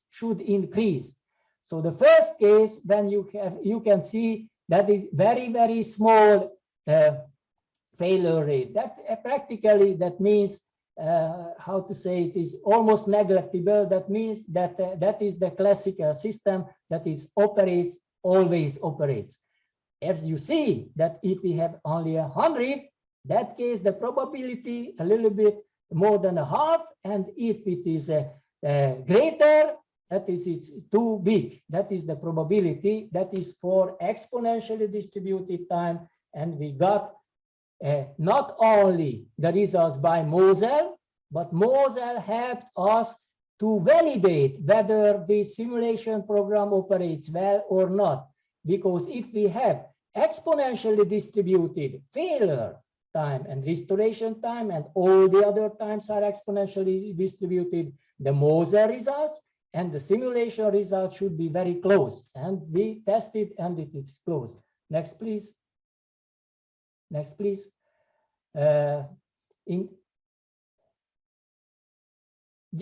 Yes, generally distributed. So we have generally distributed, and we have different distributions. The main here, we would like to see the effect of the distribution. So we assume that the mean and the variance, and hence the squared coefficient of variation, is the same. So the match is into the first two moments. We involve gamma, hyper-exponential, Pareto, and the log normal distributions. So if we know the mean and if we know the variance, there are procedures to get the parameters of these gamma, hyper, Pareto, and the log normal. The hyper is a two-phase hyper-exponential. You can see the input parameters, and now let's see the distribution of the number of customers in the next page. Next, please. Yes, here is the distribution. Nevertheless, we jumped one. Please go back, because it is important. Go back. Yeah, yes, good. So that is the distribution of the number of customers in the system. Then we have exponentially distributed time with different failure rates. You can see the blue. The blue, it means almost reliable, and it looks like a normal distribution, just like a normal. We have several papers published on retrial queuing system with finite source, with collision, with impatience, and so on and so on. And we use the asymptotic results when n tends to infinity. So n, in this case, is 100. And we proved that the distribution of the number of customers is almost normal. We can see that almost normal, but as we increase the failure rate, there is no anymore normal. So there is no hope that if the failure rate doesn't goes to 0, that we will get a normal distribution, but it needs further investigations because these are asymptotic methods. Please go ahead. Go ahead. Yes, go. Yes. So here we can see the distribution of number of customer different system. Of course, we have different distribution. The distribution of the number of customers should be different, so it is different. What is very interesting to see that in the case of Pareto, we have two peaks, and the Tom's people or researchers, scientists on Tom's realize this kind of distribution that is bi-stability problem, and as I see, there will be, as I saw, there will be one paper about the bi-stability that will be later on. Just here, I wanted to draw your attention that it is very far from the normal, different. Next, please.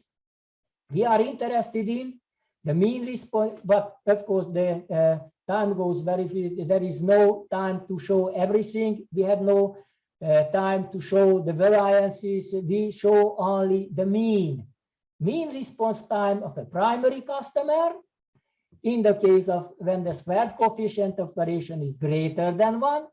You can see if the arrival rate from the finite source increasing, surprisingly, the mean response time of a primary customer, which includes customers from the finite source who were served successfully and also who just left the system without service, total service, without successful service due to the catastrophe. That it is very, very surprising. I will tell you the reason soon. Next, please. Mean response time of a primary customer without service. So the next explanation that explain everything why we have decreasing mean response time for the primary customers. Please, next, please. So probability that a primary customer departs. So as we increase the arrival rate, the probability that it will depart, you see, increasing. And by using the law of total expectation, the response time, using for the mean response time, we have the mean response time for those customers which are departed without service, and you can see it has more and more parts. You see, it has a very high probability. I must emphasize that it is for this parameter setup. Next, please. Of course, we are interested in the total utilization of primary customer. For a while, it is increasing and then decreasing. The explanation for, as I could explain, the same as because the departing probability increasing. Next, please. Total utilization of primary customers without service, that it is increasing because more and more customer departs. Next, please. It is the secondary customers. It is just interesting. I have no time to give explanation, but I could. Next, please. So the earlier case was when the square coefficient of variation was greater than 1. But in this case, we have less than 1. And what is surprising, I will just show the details without giving any explanation. Please. Next, please. There is a difference. It is not the same, but except of the, you can see, except of the Pareto, all the others are almost the same. Next, please. And now it is even more surprising that if the squared coefficient of variation is less than 1, there is no noticeable difference between the mean response time of the customers, as it was in the case when the squared coefficient of variation was greater than 1. Please go. It is the same. Go. Next. Again. So as a conclusion, unfortunately, I lost time. I don't know what happened. Just a summary: two-way communication system with catastrophic breakdown. Catastrophic, not system failure, because that is different. We gave a simulation approach. We used the simulation because in this case we could give only not only the mean, but also the variances, probabilities. We gave graphical illustration and comparisons. I had no time to deal with the distribution of number of retrials, variance of response times, and so on. So all the random variables involved, all performance measures, we could give the variances as well. Next, please. That is the first publication. The first publication is just the model, the same model with exponentially distributed times. When the all random variables are exponentially distributed, it was presented in the ITMM. And also we had some results concerning asymptotic sojourn time for MM, but is exponentially distributed. When any of the time is not exponentially distributed, I don't have any idea how can we do with the asymptotic. Next, please.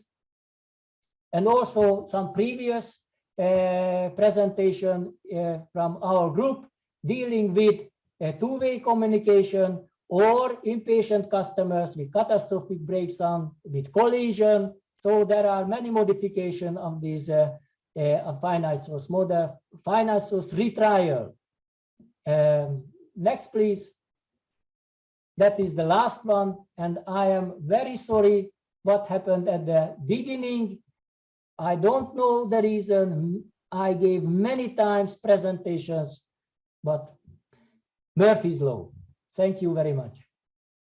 Janos, there are possibly several questions, but due to time constraint, I think I had to go to the next speaker now. I will yes, send next you. next speaker. I agree, Professor. Next speaker. I'm sorry. Yeah, I will send you a couple of questions. Probably. Thank you very much. In the private communication, not the email. Okay. Thank you very much. Thank and you. I ask Thank you. all the other participants, if you have questions, just write me an email and I do the best to answer you. And thank you for your attention. Thank you. Thank you very much for the very nice talk. Thank you. The next speaker is Ime Udine. Then it's a joint paper by her, between three authors. She is to speak on a two-way communication queues with a constant retrial rate, service breakdown, and two types of incoming calls. You may kindly start. You have just 20 minutes. Please adhere to that.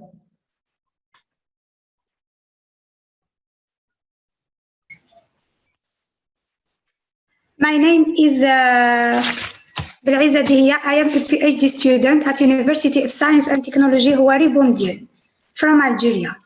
I'm going to present the performance of a single repairable server retrial queuing system with negative arrivals and breakdowns. First, we will start by simple introduction, then we will describe our model, give its stability condition, steady state distribution, system performances measure, and reliability analysis. To finish, we will give to the numerical example. Now we move to the model description. In this presentation, we consider a single repairable server retrial queuing system with negative arrivals and two types of breakdowns, passive and active. Melissa, Your presentation slides are not visible. Makish, c'est vrai. Please share your slide. Your Just a slides are minute. not visible. Yeah. In this presentation, we consider a single repairable server retrial queuing system with negative arrivals and two types of breakdowns, passive and active. Regular arrivals correspond to primary customers who join the system with the intention of getting served and then leaving the system. A negative arrival has the effect of deleting of customer from the service in customer are present. This model is motivated by several applications. Negative arrivals can represent comments to delete some transactions and in distributed computer system or databases. Negative and positive customer might also represent inhibitory and excitatory signals, respectively, in mathematical models of neural networks, while Q length represents in input potential to a neuron. Now we move to the model description. We consider a single server retrial queuing system with negative arrivals in which two types of customer arrive, according to Poisson process with right lambda for positive arrivals and delta for negative arrivals. The positive customers are served as usually by the server. The negative customers have the ability of deleting one customer in the service. We assume that the service times are exponentially distributed with the right mu. If the server is free, the arriving positive customer is served immediately and leaves the system after service completion. If no breakdowns had occurred during his service time. Otherwise, the positive customers join the orbit and becomes a repeated customer. The time intervals between each repeated attempts is assumed to be independent and exponentially distributed with right mu. The server is subject to two types of Poisson breakdowns, passive and active. Passive or active breakdowns can occur when the server is busy or free, with right θ0 and θ1 respectively. As soon as the server fails, it is sent for repair.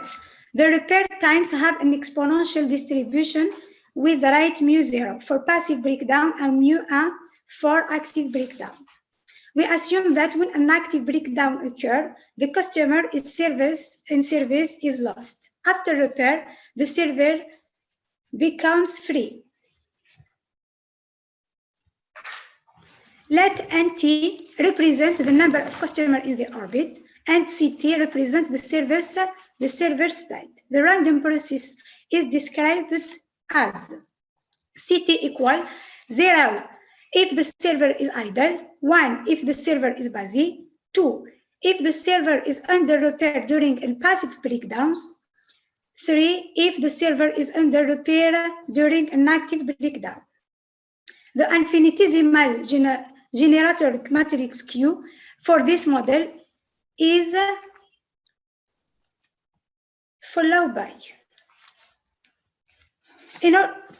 with the follow matrix.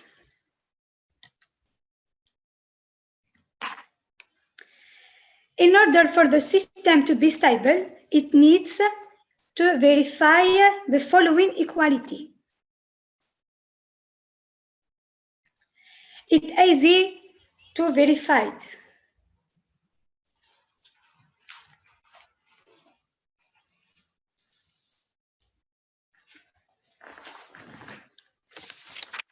Now we study the steady state distribution.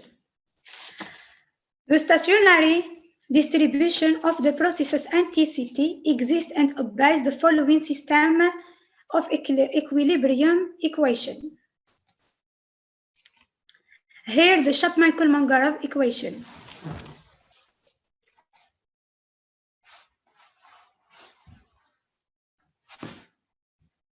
We describe the steady state description of the system in terms of generating function.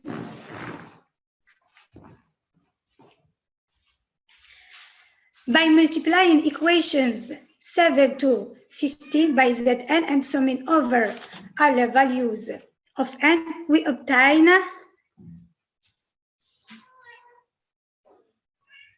From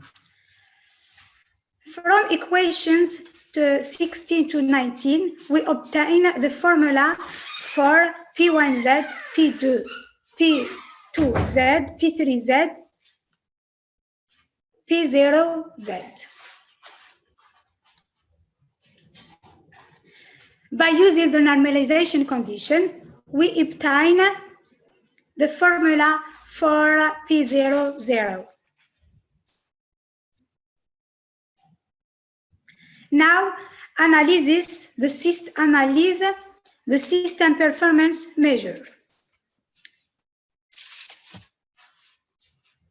The mean number of customers in the orbit when the server is in state 0, 1, 2, 3 are denoted by MI. By using the Hospital rule, we obtain M0, the mean number of customers in the orbit when the server is idle. M1, the mean number of customers in the orbit when the server is busy. M2, the mean number of customers in the orbit when the server is under repair during impassive breakdowns. M3, the mean number of customers in the orbit when the server is under repair during inactive breakdowns. The mean number of customers in the to 13.6 are transformed into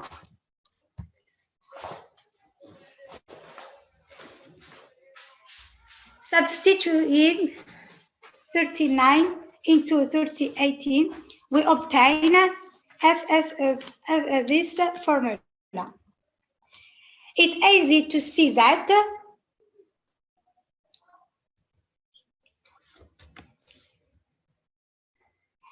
and therefore FSZ is convex function for each fixed S. Hence, for each fixed S, the function FSZ has exactly rho Z equal Fs in the interval 0, 1. Choosing Z equal Fs in 14 yields P0, 0, S. So we obtain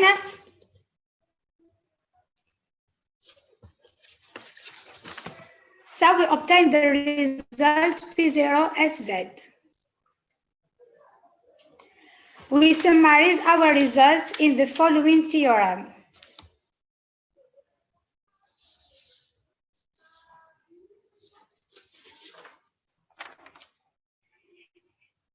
It's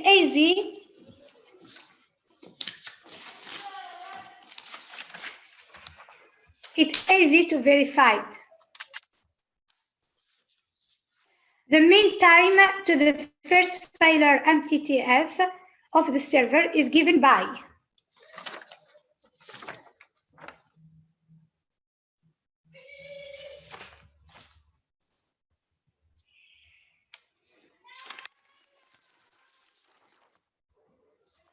now we study the numerical example.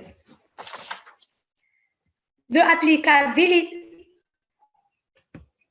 applicability of analytical results and parameters affecting the performance, and this can be examined by using sensitivity analysis in this section. We investigate through a numerical example the relation between the performance measures and the parameters of the system. The value of parameters lambda, nu, delta, mu, mu0, mu1, theta0, theta1 are chosen so that they satisfy the stability condition discussed in section 3, where MNCU is the mean number of customers in the orbit, MNCS the mean number of customers in the system.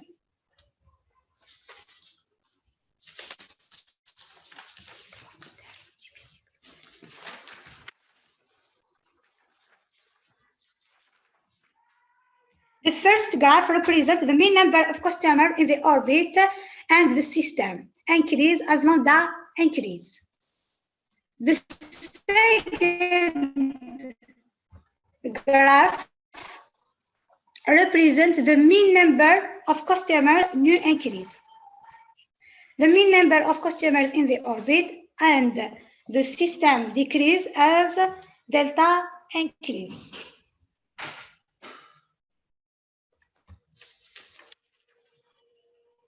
Conclusion. The numerical studies show the change in the system due to impact of retrial rate and negative arrival. The mean number of customers in the orbit and system increases as retrial rate increases and it increases as the arrival rate increases. The influence of negative arrival over the system is studied and we conclude that as negative arrival rate increases, the mean number of customers in the orbit and system decrease. Thank you for your attention.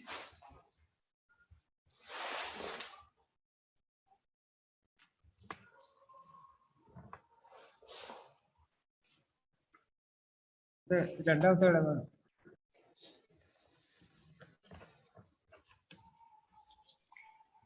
next speaker, the fourth one, is a Abdoun Sidia, forwarded Yes, I'm here. with Talib Samira. Yes, I'm here actually. Abdoun Sidia is presenting the Yes. paper, Customer's Equilibrium Behavior of the MM1 Retrial queue with a differentiated Exactly. vacation. Yes, I did. Sidia? So can I share my screen?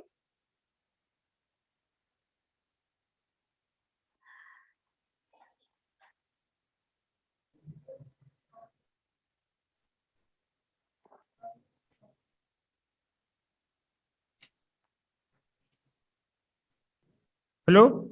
The previous speaker Hello. may close the screen. What? I quit this. Yeah, close the screen because we had to move to the next speaker.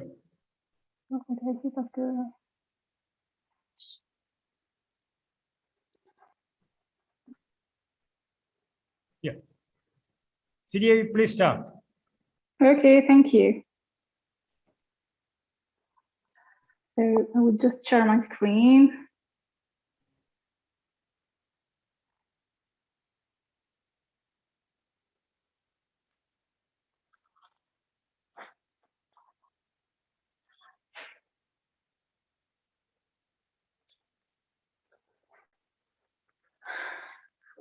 Okay, is it visible for everyone?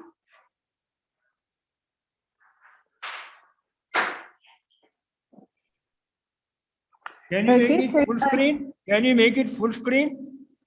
I can't actually, I'm with my mobile, so I don't think that is possible. Yeah. Okay. Rotate. Please rotate, then perhaps. Excuse me? I beg your pardon. Keep the mobile in the landscape mode. Okay. Please keep your mobile in the landscape mode. Then it will be, in fact, more visible.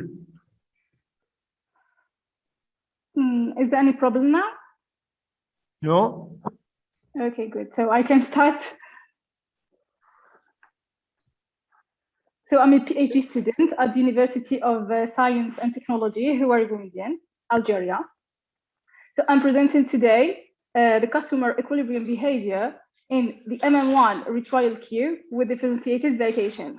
So this subject was actually already talked by Professor Economy. I hope that I will be as clear as here. I do my best, at least. I'll try. So to start, I will give a quick introduction about my subject, and then we will do the description of the model. We will analyze the steady state, and to finish, we will study the equilibrium behavior and the social profit of customers. So many research was dedicated to the equilibrium behavior of customers in the queuing system. Nevertheless, Nawar was the first to analyze an and queuing system and a reward cost structure. His paper was followed by a number of works that studied the economic aspects of different queuing systems. Hassin and Habib made a book where they reviewed many of the existing literature. So our model is a single server queuing system with constant retrial rate and differentiated vacations, where if the system is empty after service completion, the server takes a type 1 vacation. If at the end of a vacation, no customer are waiting for the server, a type 2 vacation is taken.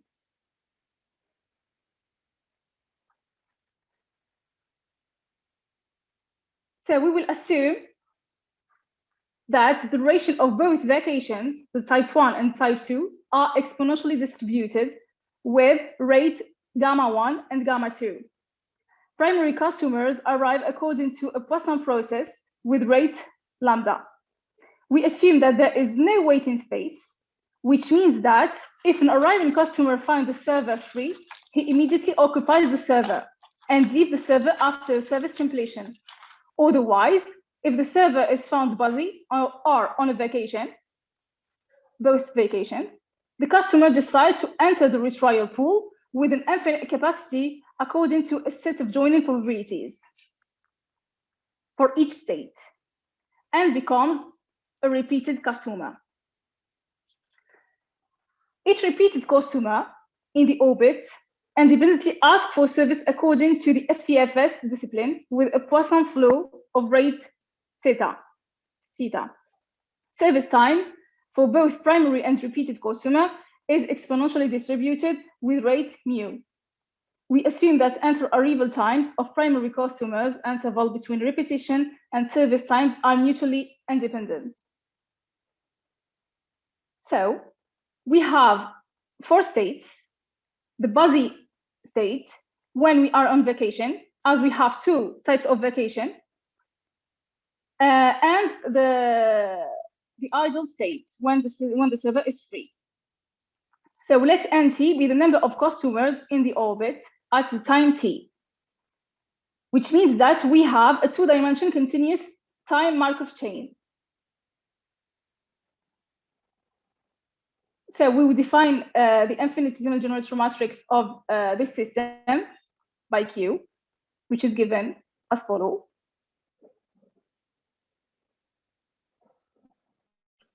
Where the matrices can be written as follows also.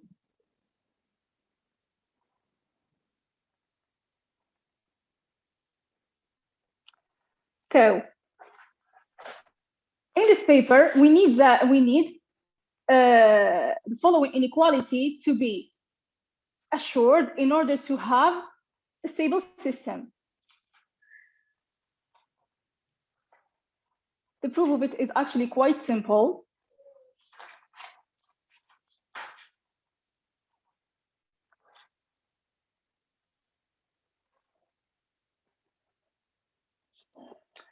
We assume that every customer receives a reward of R units of completing service.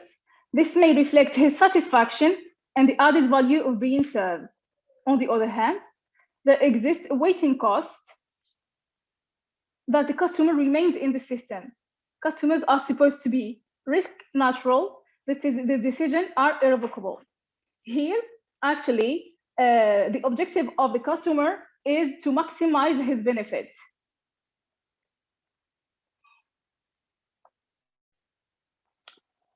So in order to obtain the joining probabilities for customers in each state, we need to get the steady state probabilities. So let PEG be the steady state probability distribution of the Markov chain, and PE be the partial generating function, which is defined as follow. First, we get the balance equation of the stationary distribution. So each state corresponds to, we will study each state.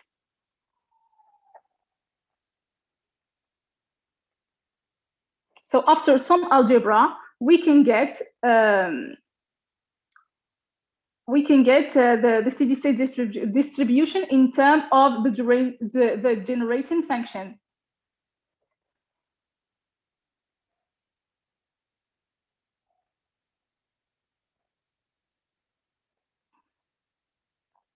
So here, our main interest is the probability that the server is in the busy state, vacation, and in the idle state. Actually, we will need this in order to calculate our probabilities. I don't know if it is clear or not yet. Anyway. So the P00 can be obtained by the normalization condition.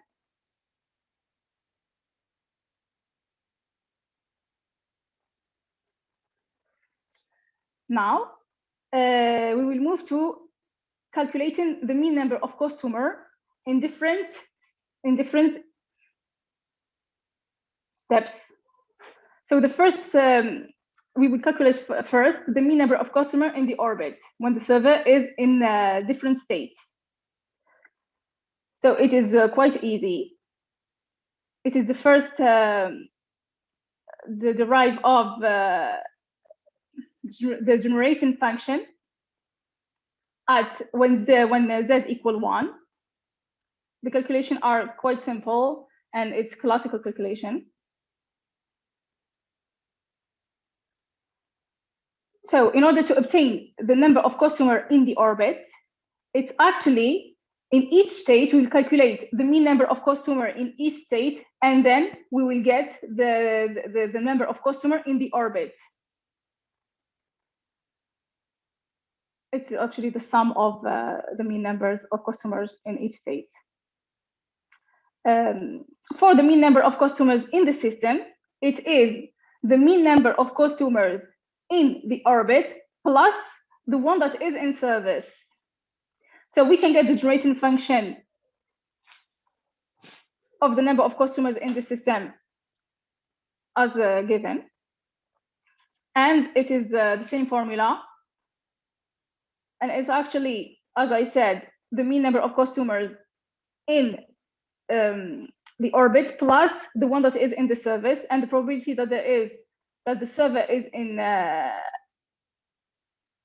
occupied is P0 is P01.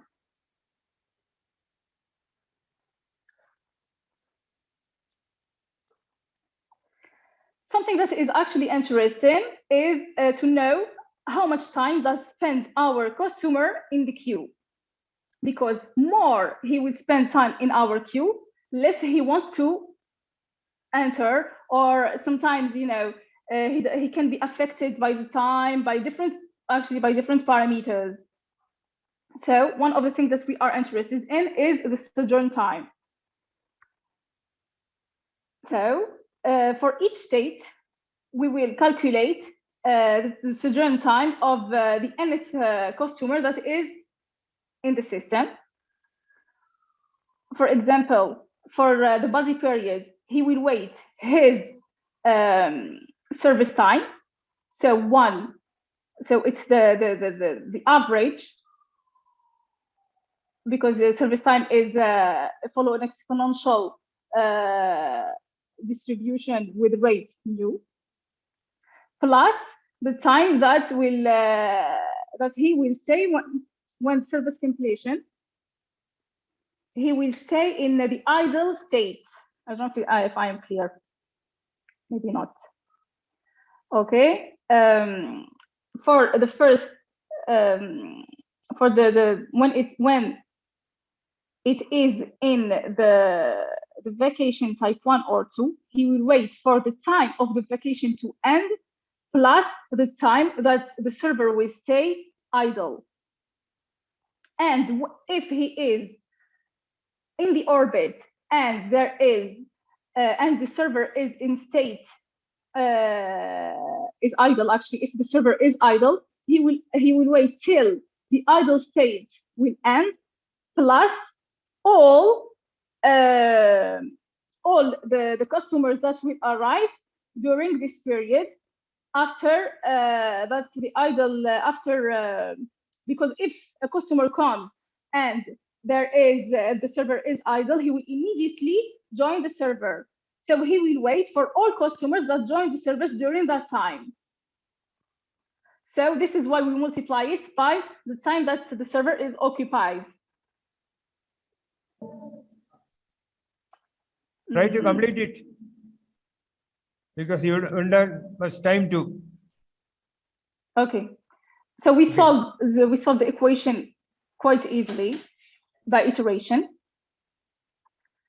and then we need actually the mean sojourn time of customers. Let's find the server at a certain state by the following formula. Actually, it's the expected is the conditional expectation. So each when you are in each state, you will calculate the expectation of each state. Anyway, after some algebra, we get the formula, quite easy. So in order to satisfy our condition of stability, we need that our. Did anyone talk to me?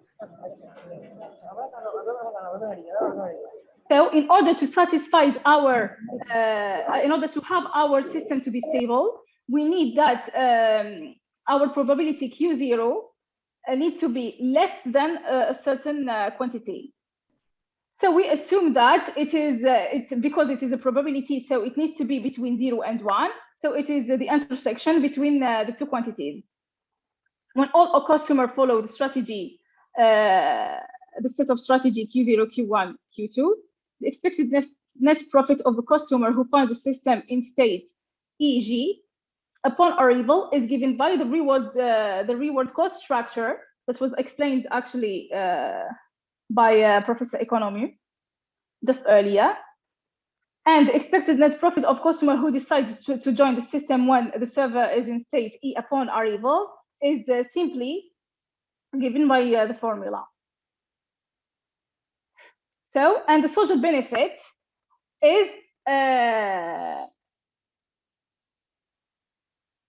we multiply only by the probabilities that by the effective rate, actually, this is the effective rate. Lambda multiplied by the probabilities of joining is the effective rate. So we will consider the case where where customers know the availability of the server. The mixed strategy can be expressed by customers join the orbit with probability Q if the server is busy. The server is not available except when it is in the idle state. So here in this case, we won't have, because he doesn't know in which state our customer is. So we will give the same probabilities to each state, which is Q. According to the Poisson arrival C time average property, the server unavailable probability is simply the sum of states when it is not available, which means the occupied when he is occupied and when he is on vacation.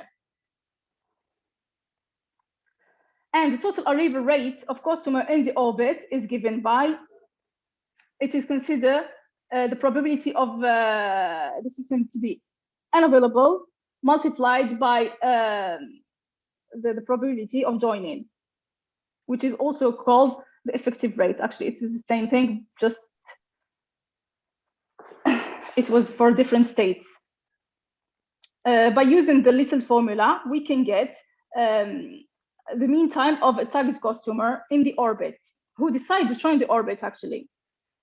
And the stability condition, the expected next benefit of a target customer who find the server unavailable upon arrival and decide to join the orbit is expressed as follows. Now we move to the fully unobservable case. Here, the customer has no information about the number You of complete customer in 2 minutes. You wind up in 2 minutes. You have to go to the next speaker. Okay, I will finish it in 2 minutes. So here the probability is customer joined the orbit with probability Q.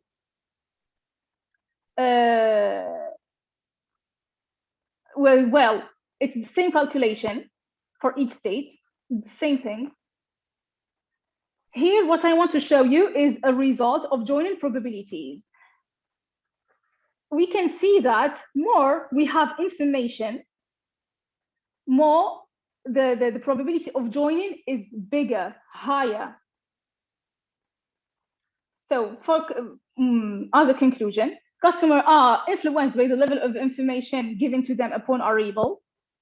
So it is interesting to compare between the different situations in order to get the optimal equilibrium. Thank you.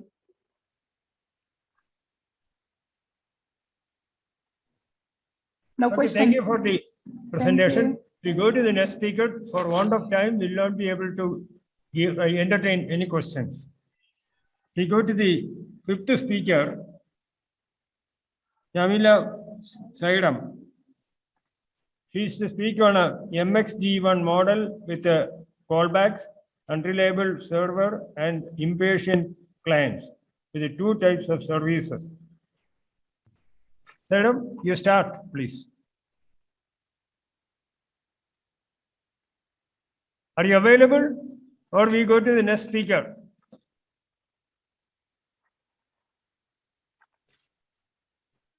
If you are not available, we are moving to the next speaker. We don't have time to waste.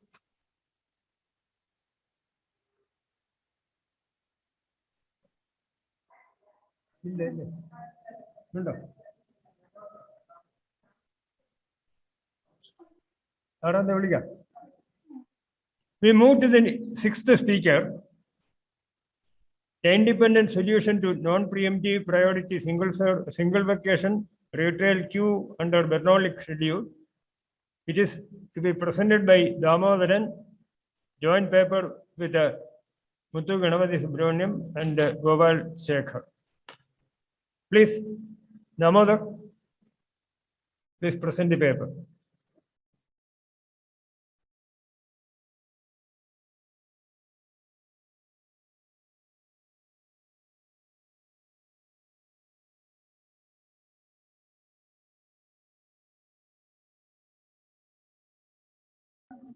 Hello? This 6th speaker seems to be not available. We are moving to the 2nd speaker.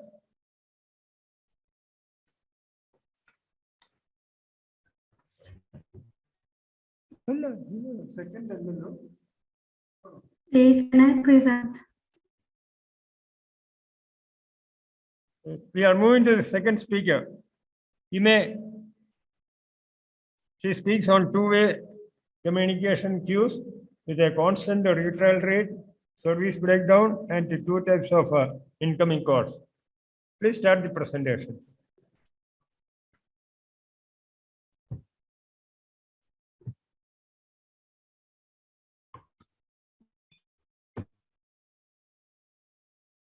You hear me?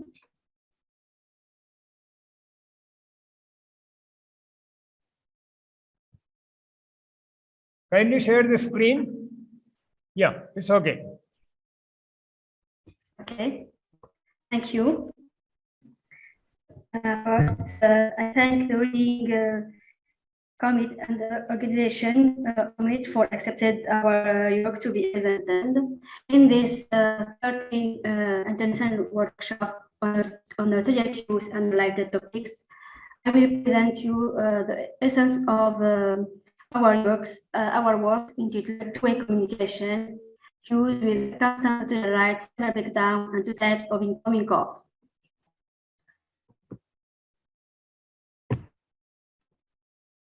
The remainder of this presentation is as follows. First, we start with a short introduction and give some motivations. The mathematical model is described in second point. We drive then the steady state analysis of the model. After that, we will give some important performance measures, and for there, we present some numerical illustration to show the effect of various parameters on the mean of data. We end this presentation by short conclusion and some futures perspectives. Let us we start by an introduction and some motivation. Today, applications in many practical systems, such as computer network, telecommunication system, and web access, the queues have interacted considerable interest during the last 2 decades. Such queues are described by the phenomenon that blocked customers are not lost, but join virtual waiting room called orbit and decide to enter the server after some random times. For more details of these topics, external survey can be found in work of telephone and those of Fabian Templeton, who gives an accessible bibliography on Retrial queues.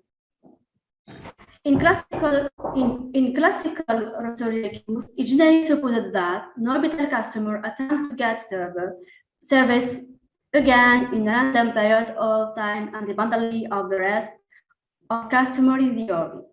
However, recent applications to mobile systems and computer network show that the server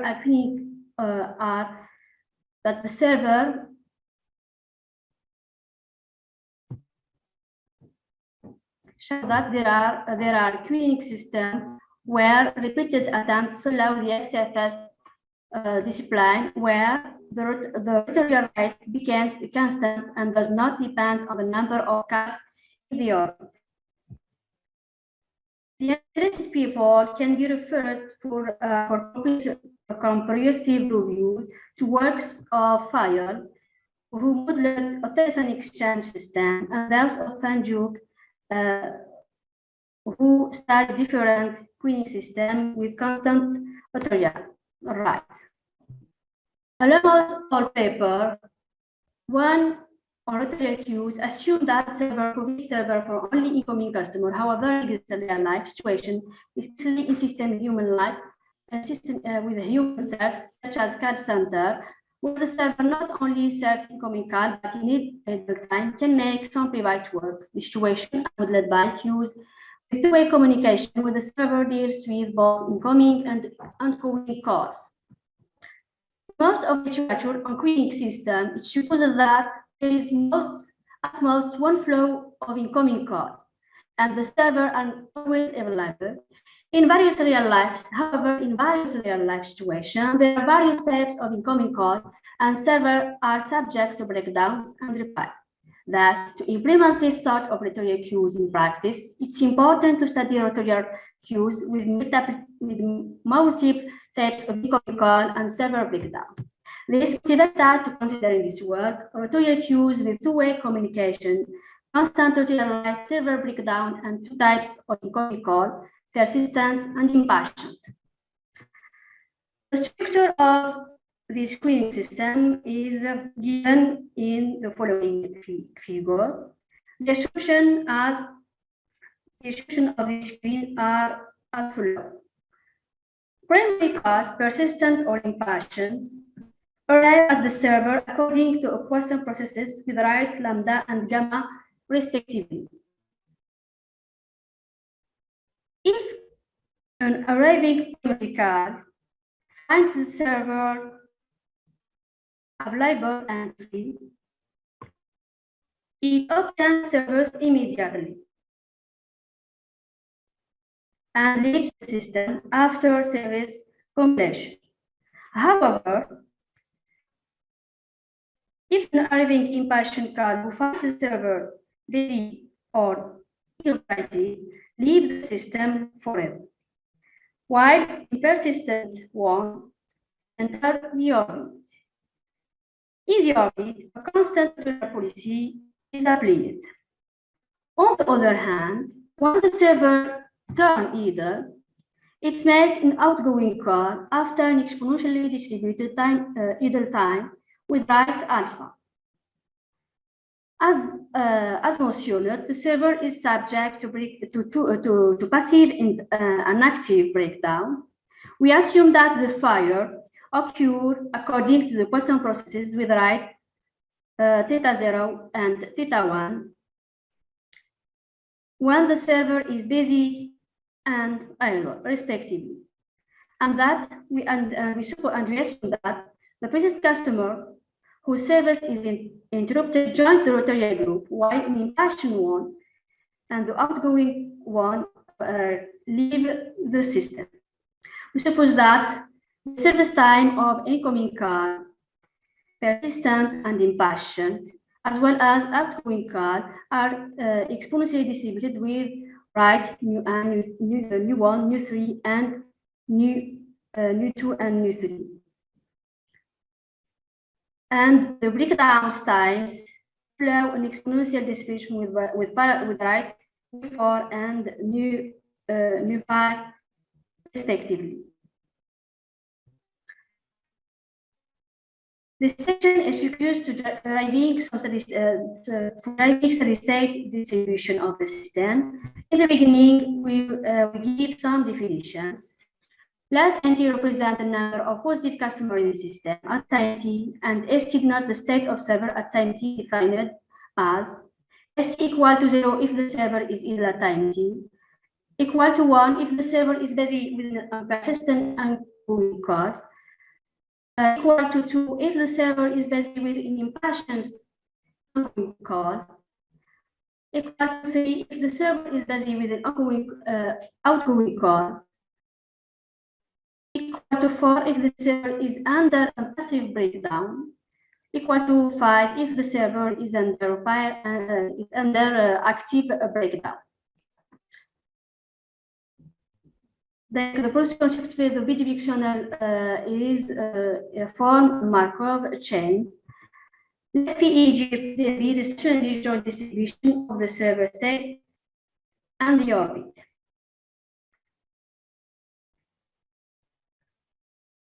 The corresponding transitional diagram is illustrated in figure 2. Based on this, the balance equation are given by the following formula, where delta 0G is the canonical delta and Pm-1 equal to 0 for equal to 1 to 5.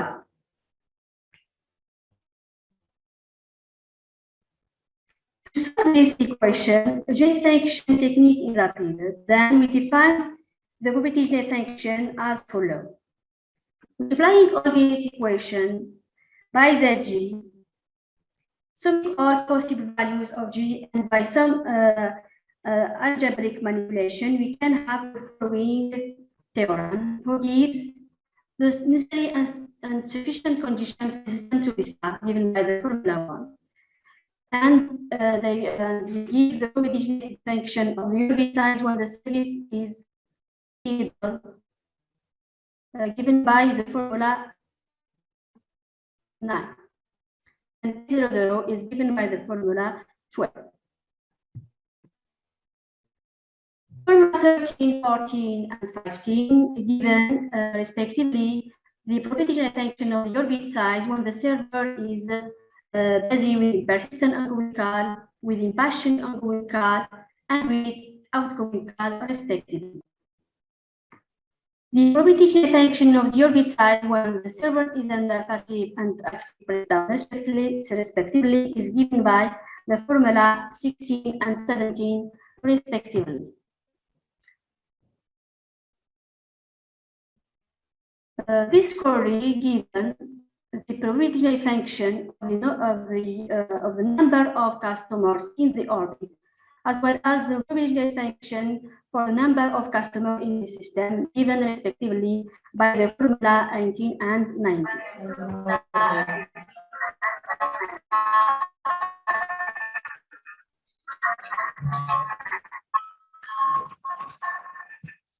Are there any problems?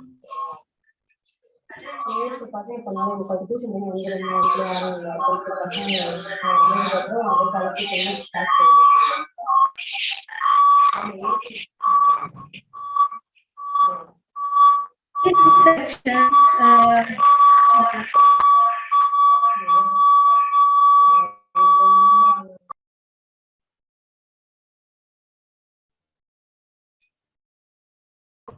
In this section, we give the stationary probability. This proposition gives the full recursive formula for the stationary distribution. Then the stationary probability P0G, P2G, P3G, P4G, P5G, P1G are given, can be computed for the following recursive formula. In this section, we give some numerical, useful performance measure of the system by using the expression of the probability function obtained above.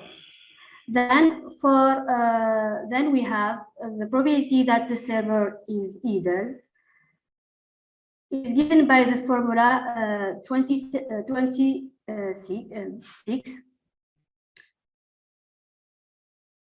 And the formula 2728 gives the probability that the server is busy with an persistent outgoing call and with impatient outgoing call, respectively.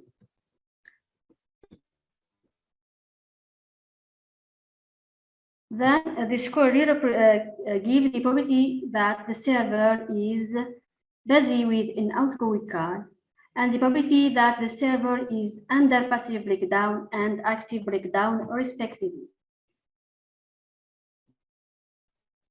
The mean number of customers in the orbit and the mean number of customers in the system are given by the formula 33 and 34.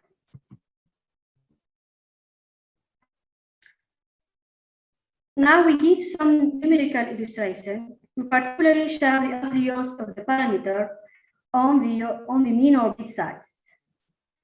In this figure, we observe that the mean orbit size. This figure shows the effect of the retrial right on the mean orbit size. Then we observe that the mean orbit size decreases with the increasing value of mu of the retrial right. In fact, with the increasing of the retrial right mu, the effective useful right to access to the server increase, and hence more orbital cars leave the orbit. Leave the orbit. This figure shows the effect of the persistent customer arrival right lambda on the mean orbit size. Then we observe that the increase of the mean orbit size with increasing of the values of lambda. It's the same for this figure, show the effect of the impatient customer on the arrival right on the mean orbit size. The figure 5 show the effect of the active breakdown right θ1 on the mean orbit size. In all of this figure, we show that we observe the increase of the mean orbit size with respect to different parameters, lambda and gamma and θ1 and θ0. If there are more persistent ingoing calls, finding the server blocked, busy or underbed, and then becoming a source of secondary calls. We end this presentation by this conclusion. And in this work, we have analyzed the single server WRQ with two-way communication, constant retrial policy, and two types of incoming calls, persistent and impatient. During idle as well as busy state, the server is subject to breakdown. The probability detection of the number of customer orbit as well in the system are obtained, and some important performance measures are also discussed. Moreover, the effect of various parameters on the mean orbit size are examined numerically. For future research, this work can be extended to the multi-server case, and using the same method, one can investigate the case where the duration of incoming and outgoing call follow general distribution. Thank you for your attention.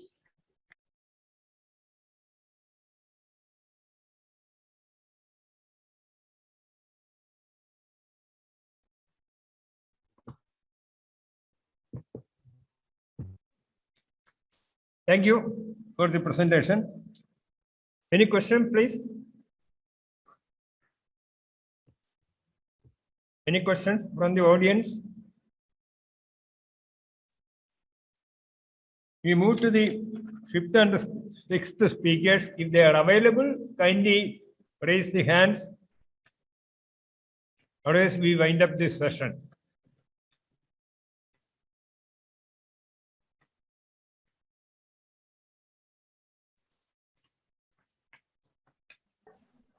Now? Srinivas, you unmute yourself. Yeah, I unmuted now. Can you hear me? Oh, okay. We are able to I didn't hear your side at all. We are able to hear. I didn't hear your side at all. Okay. You want me to test it again, or everything is okay? Good evening, sir. Yes, it's fine now. Sorry, yeah, I didn't hear what you were saying. I'm absolutely sorry about that. Okay. So, am I ready to start the presentation? Yes. In fact, you are already introduced to the audience. Oh, okay. I didn't. That part is over. You didn't hear. I didn't hear. Yeah. I didn't hear that. I'm sorry, because I don't know. I was just testing the phone. Okay. See, I need to cut my audio, video, and then move on to the right side, because that's where my monitor is. So if you don't mind, I will sort of close this laptop and use my bigger screen. First of all, I want to make sure that you can see my share my screen first. So let me start with, let's see, which one is there? Okay. Can you see the screen now? Yes. Yes. Okay, Yes, I'm going to yes. close my, Yes. okay. Very well. Okay. So why is it my, okay.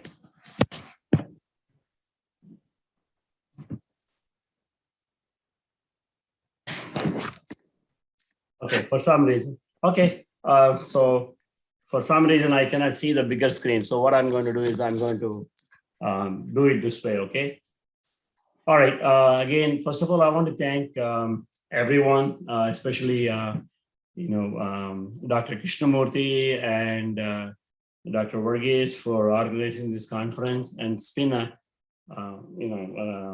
I'm sure everybody knows that this was started way back when Professor Isu is at Telego until his untimely death a few years ago.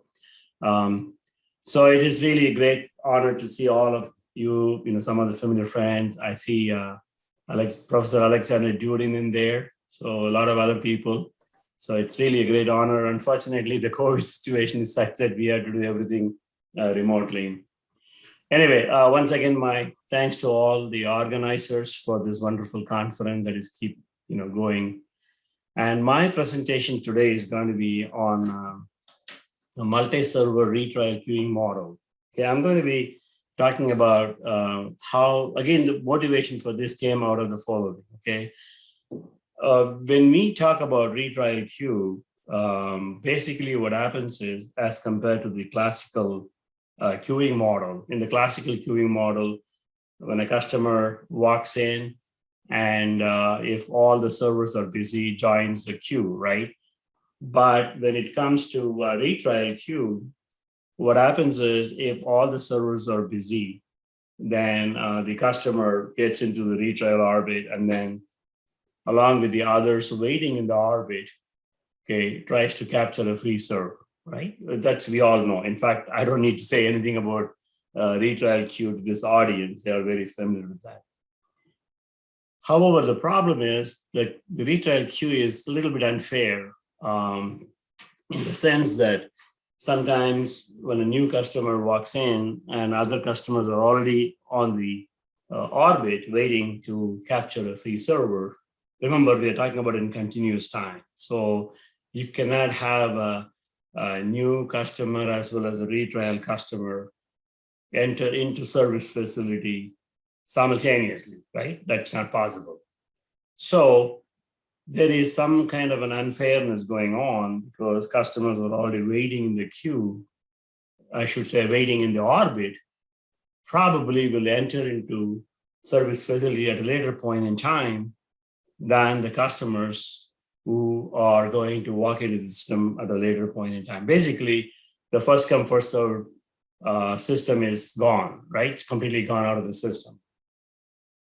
Now, at this point, I would like to mention something, okay? Nothing to do with the retrial queue, but recently when I was working on a queuing model, of course, I came across Professor Dudin's paper. I think probably his paper is, the idea was there before, but was not pursued further. I think Professor Dudin started this. So basically, if you look at some of the service facilities right now, when you call in, if all the servers are busy, you are told, okay, now, since all servers are busy, you have a choice, either to wait until a free server is available, or you could leave your name, number, and all the stuff, and then they will call you back.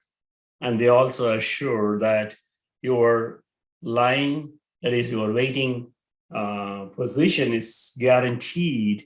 So basically, they're guaranteeing you that your first come first serve from their point of view will be preserved, even though you are not going to be waiting. You could attend to other activities, right? So that is different than the retrial queues, but that is a totally different topic, and I'm not going to talk about it. I just wanted to tell you that there are other ways to talk about fairness to offering services. All right, going back to the model that I'm going to talk about, I'm going to give a new approach to study retrial queuing model so as to be fair, okay? Again, the motivation for this is to point out for a fair retrial queuing model. And this is going to be based on an approach, which is really, by the way, are you able to see the screen properly? Do I need to do any adjustment on my side? It's fine, so. Okay, thank you. So we take a different approach. This is using what is called signals, okay, reaching to the customers in the orbit. Okay, again, I want to point out a paper that we wrote with Professor Krishnamurti way back, and Joshua, of course, which talks about, again, the idea extending newts way back, where upon completing a service, the server can try to reach, okay, with certain probability, if there are any waiting customers in the orbit to offer a service. Okay, so you got a combination of both classical queuing model plus the retrial queue. Okay, so that's what you call searching for customers in the orbit. And but here there is no such a thing, but the customers in the orbit will not independently try to get in, but rather a signal will be sent to them saying that, okay, you know, you can try. It doesn't mean that the server is free, okay? Remember, the signal process works in such a way. Again, when you see the model description, you will see that the signals are sent while the process of the arrivals is still generating customers to the system, okay? But it's going to be done at a faster rate so that retrial customers are given a little bit head start as compared to the regular customers. Okay, that's the whole idea of this signal that we are talking about. And so we're going to talk about the illustrative retrial model, and then present some, illustrative examples to compare with the classical retrial queuing model. Okay, again, as I said before, retrials were introduced as an alternative to the classical classical queuing model. Okay. As I pointed out earlier, the limitation is the first come, first serve is gone. Okay, so that's from, if you look at both customers and the management's point of view, the quality of service is degraded. Okay, why? Obviously, it is clear why from the customer point of view, the quality of service is degraded, because when I call, I'm put on hold because all the servers are busy. But I also know some future customers may get into service before, even though I don't see that, but that could happen, right? Unlike you wait in a classical queue, if somebody beats you, then you know that unless there is a priority scheme in place for you to see some customers overtaking you, that's not right either, right? But even, virtually still you have that feeling, maybe I'm not going to be tended by by a free server, maybe a new customer will take my position or something, right? Now, from the management point of view, its quality of service degraded in the sense that they lose revenues if the customers have the perception that, customers in the orbit are not given some kind of a higher priority as opposed to the regular customers. So that's one of the concerns that motivated people to look at different way, and I'm going to look at it from a signal point of view, okay? Secondly, analyzing the classical retrial model involve level dependent, as you all know, okay, whether you are dealing with a finite retrial buffer or infinite retrial buffer, okay, if customers are going to independently try to capture a free server, they're all going to compete, so the rates are going to be dependent, even if you assume the retrial waiting time before a signal is generated by the customers themselves are exponential, okay, the rate's going to be dependent on how many are competing at the same time, right? So we all know that. Now, to add to the complexity, if you're going to assume, okay, if you're going to assume non-exponential assumption, that's going to create a whole different dimensionality problem. Okay, there are a few papers that have been illustrated in practice before, including some of the audiences like Professor Dudin and Professor Krishnamurthy and the others. But the level dependent creates an issue with, numerically speaking. And so that's where people try to approximate by looking at different things. Again, you're talking about a matrix geometric approximation, and after some point, let's say even if the buffer size is infinite, for all practical purposes, you find a cutoff point, and then afterwards it's going to be level independent, right? There are a variety of ways of doing that. So the approach that we're going to take in this paper avoids that the level dependent and makes it level independent QBD process. Okay. Thirdly, and more importantly, the assumptions of exponential retrial times could lead to erroneous conclusions. And again, I'm going to point this out, but that doesn't mean that I'm going to address the problem where how you're going to handle that. Okay, so there are a few papers, including a simulation paper. In fact, I had a simulation paper. I'm going to, point out these deficiencies in a minute. And this paper appeared in, again, Professor Dudin's conference about 7 years ago or 8 years ago. Okay. All right. So let me motivate the need for this, the model that we are talking about today. Okay. All right. So let's just look at the this particular graph. What does it represent? Okay. Now you see, hopefully you can see the different, legends here clear on the screen. So what is that? Okay, this is the ratio of what? Ratio of blocking. What do you mean by blocking probability? Remember, in a retrial queue, when a customer gets into the system, and if all servers are busy, then that customer is said to be blocked, okay? And that customer gets into the retrial orbit. Now let's look at the ratio of, again, I'm going to look at the, hopefully you can see my monitor, the mouse pointer here, okay? So the ratio R1 represents the ratio of the Erlang to exponential. Again, we are talking about this Erlang is for the retrial times, okay? Of course, each customer has his or her own Erlang to generate, retry attempts, okay? And the ratio to R2 corresponds to that of the hyper exponential retrial, okay? So this is based on simulation. Now, if you look at only the probability of blocking, pretty much whether you assume exponential retrial times or Erlang retrial times or hyper exponential, pretty much they are the same, okay? The ratio is equal to 1. So people assume exponential retrial times can say, oh, okay, it's not a bad idea because the advantage of using exponential is you don't have to keep track of any other stuff except, how many customers are in the retrial orbit. But for people who are using phase-step distributions or non-exponential, you have to keep track of some other index, okay? In the phase-step distribution, you have to keep track of the phases of the retrial process. So that adds complexity, not only with regards to the phase, but also if each customer has his or her own, phase-step distribution, just imagine, okay, how it's going to be.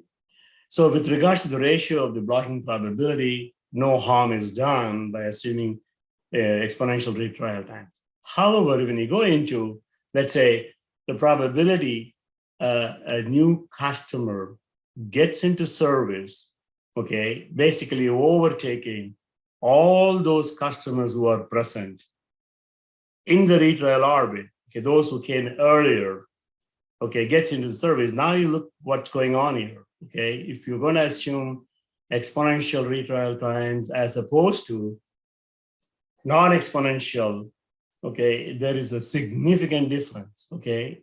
The ratios are not, okay, the ratios are not close to 1. Okay, remember, ratio is equal to 1 means, you know, it doesn't matter whether you assume exponential or non-exponential.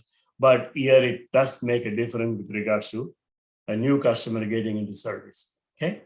Now, similarly, if you look at the fraction of customers from the orbit, okay, successful in capturing a free server, that ratio is also going to be different depending on the type of retrial times that we use. Okay, so we got the picture of, you know, how assuming exponential when in fact it is not the case, it's going to create all kinds of problems. Okay, now similarly, we can talk about the waiting time in the system.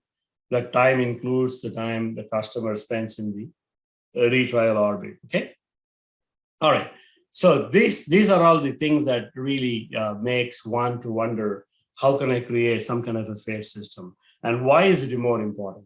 And now we are all seeing with the COVID, unfortunately, you know, taking over the whole planet, people are remotely doing. In fact, perfect example is what we are doing right now, okay? And of course, even prior to COVID, cloud computing has become very popular. Why? Because you don't need to really invest into buying, you know, software. For example, if somebody is using software like, let's say, statistical packages like Minitab or a more, you know, something like a Mathematica or Statistica, whatever it is.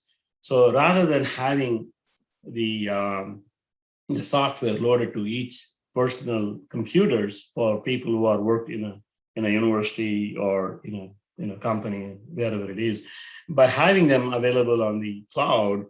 So of course, still you have the licensing requirement. Okay, at any given time, let's say you cannot have more than, let's say, 100 customers using the software, right? So what happens here is if I try to reach, using a particular software and somebody is already using it and I don't have any other license available, then I need to keep trying it, right? So now in the context of cloud computing, somebody else who comes in after I am sort of tried my luck, and that person could get in and access the free software available at the time. Now for online education, same type of situation occurs. So if a user cannot access immediately, the person has to try again, whereas a new user may be able to access it, so again, there is unfairness available on that, right? So this is what I'm talking about. So we can see in real life situation where retrial queues, as important as they are, but they also create some kind of a degradation of quality of service. All right, now, again, just briefly, I'm going to mention the model, and then I will talk about, again, very briefly to audience who are already familiar with the MAP process, pardon me for repeating this. For others who are new, I will just quickly review that. So we assume a retrial queuing model in which arrivals occur according to a Markovian arrival process. This is based on Newt's introduction of versatile Markovian point process way back in 1970s.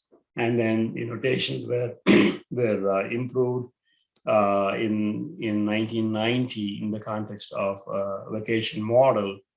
And then, both VMPP, which is versatile Markovian point process, and the batch Markovian arrival process, as it is now referred to, are equivalent, okay? So the arrival rate of customer system is given by, once you find the steady state vector of the generator, again, I'm talking about single arrivals, okay, map. Then based on that, you define the arrival rate, okay? So let's call the lambda as the arrival rate. Now, there are C servers in the system offering services, but again, in this particular motivating model, we assume they are all homogeneous and they are offering exponential services. Now, arriving customer finding all servers will get into a retrial buffer of size, infinity. And they get into service only through receiving signals. At that time, they will try. Doesn't mean that the signals are coming in from a free server, okay? So remember, in retrial, classical retrial queuing model, independently of the system's status and independent of the number of customers in the orbit, okay, retrials are being made, okay? But similarly here, the retrials are being done only at the time of signals getting into the orbit. And at that time, the customers could be successful or customer may not be successful, okay? Now remember, if you're going to clear the orbit very fast, then you don't need to really worry about, fairness within the customers waiting in the retrial orbit, okay? So again, this is again the psychology, if somebody walks in after you and that person is not going to get service right away, people don't feel that bad. Even though customers will join the retrial orbit, might try to overtake you, that we can modify the current model to do that, okay? But right now I'm going to be focusing on fairness with regards to comparing the customers waiting in the retrial orbit versus the new customers coming in after those customers are already present in the retrial orbit. Okay, signals are now, again, we are assuming, by the way, this model can be generalized to include non-Poisson process signals, okay? Again, those who are interested to pursue further can easily take this. For example, you could have another map process, which will dictate the signals being generated for indicating the retrial orbits to, hey, go ahead and try and see whether you can get a free server, okay? All right, so in this case, depending on the state of the arrival process, okay, once I describe the map to those who are not, really familiar with the model, you will see in a minute how this can be, or what we are talking about, depending on the phase or a state J, which is anywhere from 1 to M, okay? So depending on the underlying continuous time markup chain that governs the map process, what phase that underlying continuous time markup chain is in, the Poisson process will generate signals. So that's where the dependence of the signals on the face of the map is given by theta j, okay? All right, so quickly, let's explain the map. So you have an underlying continuous time markup chain with an observing state, which is denoted by star, right? Suppose you are in state I, you're going to be there for an exponential amount of time because we have the underlying continuous time markup chain, which is assumed to be irreducible.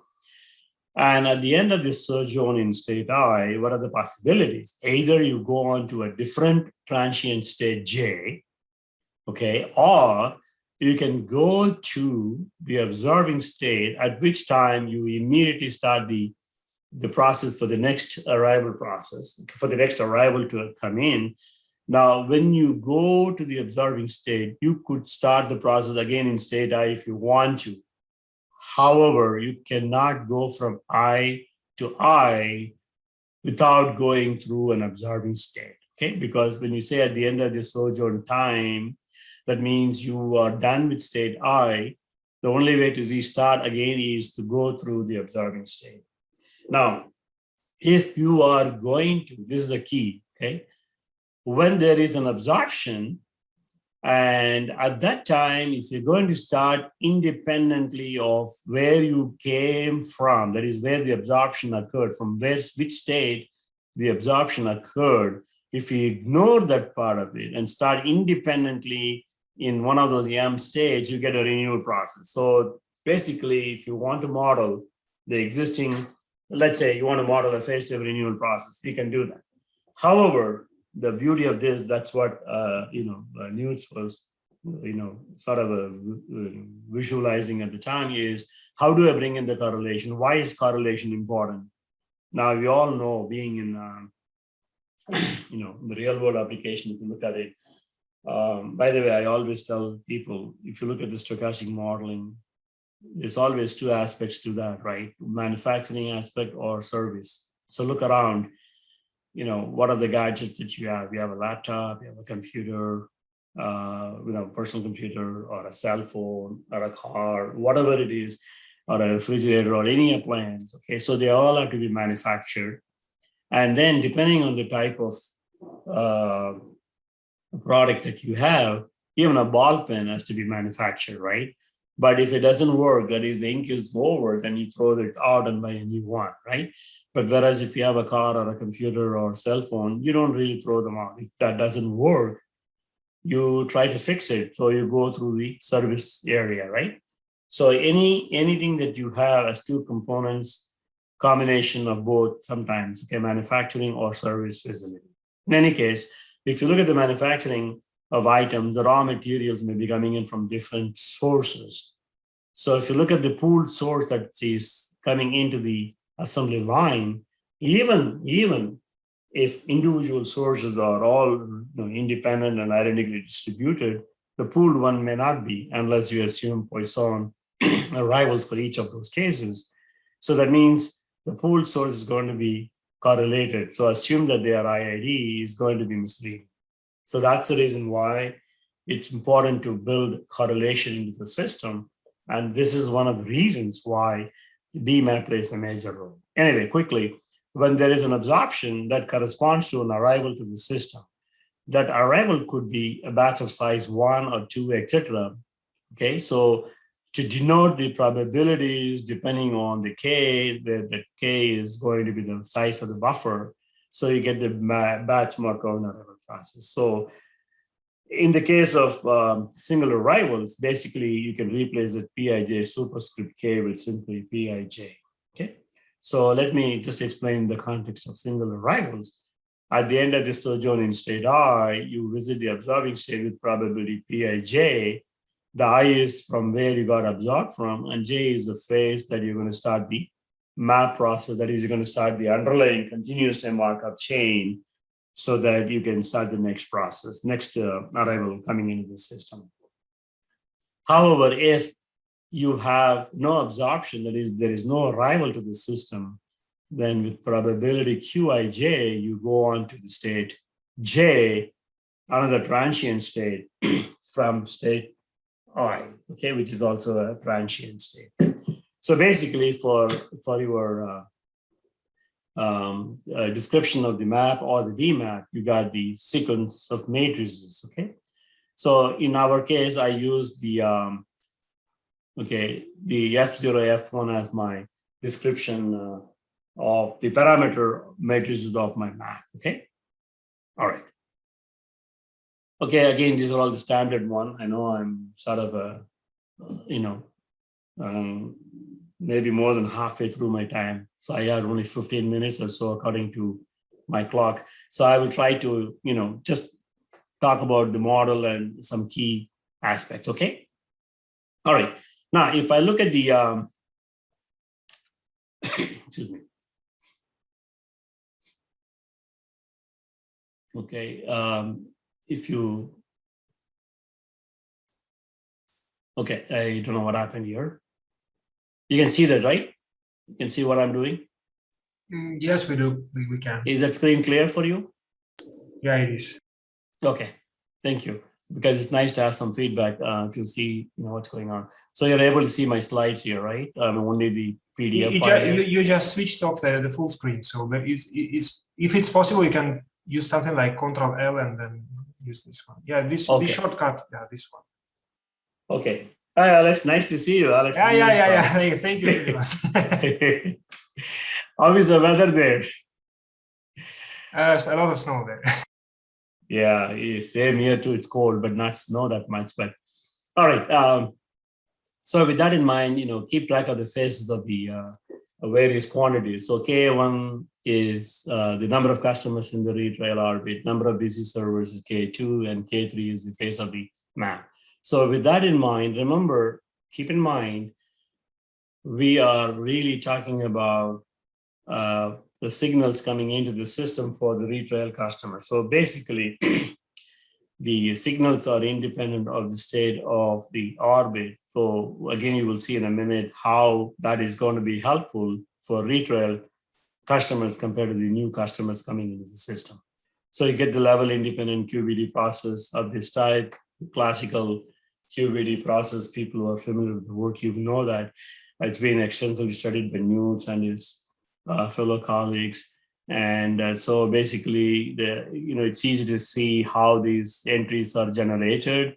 And you see that the delta matrix that you see with the vector theta, remember theta is, if you recall, theta j is the rate at which the Poisson signals are generated when the map process in phase j. So theta is really a m-dimensional vector. And the delta denotes that you are dealing with a diagonal matrix whose diagonal elements are given by theta 1, theta 2, etc., theta m. Okay, so there are m phases to that. Okay, these are all standard. I'm going to be pretty much, move on to the key part of it. Again, you can find the invariant vector A, which I call xi. Okay, xi A equal to 0, xi equal to 1. And then when you keep doing that, the stability condition, because we are talking about infinite orbit size. So using the Newton's classical result on the QBD process, that's your stability condition. And for late, okay, which translates to lambda should be less than mu times this quantity here. And for later use, we can recall rho Q as the numerator is given by the left-hand side of the stability condition, and the denominator is the right-hand side of the stability condition here, okay? All right, so now we are talking about the steady-state analysis of the generator governing the model under study, okay? Again, you can use any one of the standard techniques, and the R matrix has a very special structure to it, which has only the last row block is going to be non-zero blocks. Non-zero doesn't mean that R0 is going to be a non-negative matrix, but at least one component will be positive, okay? Same thing for all the other matrices.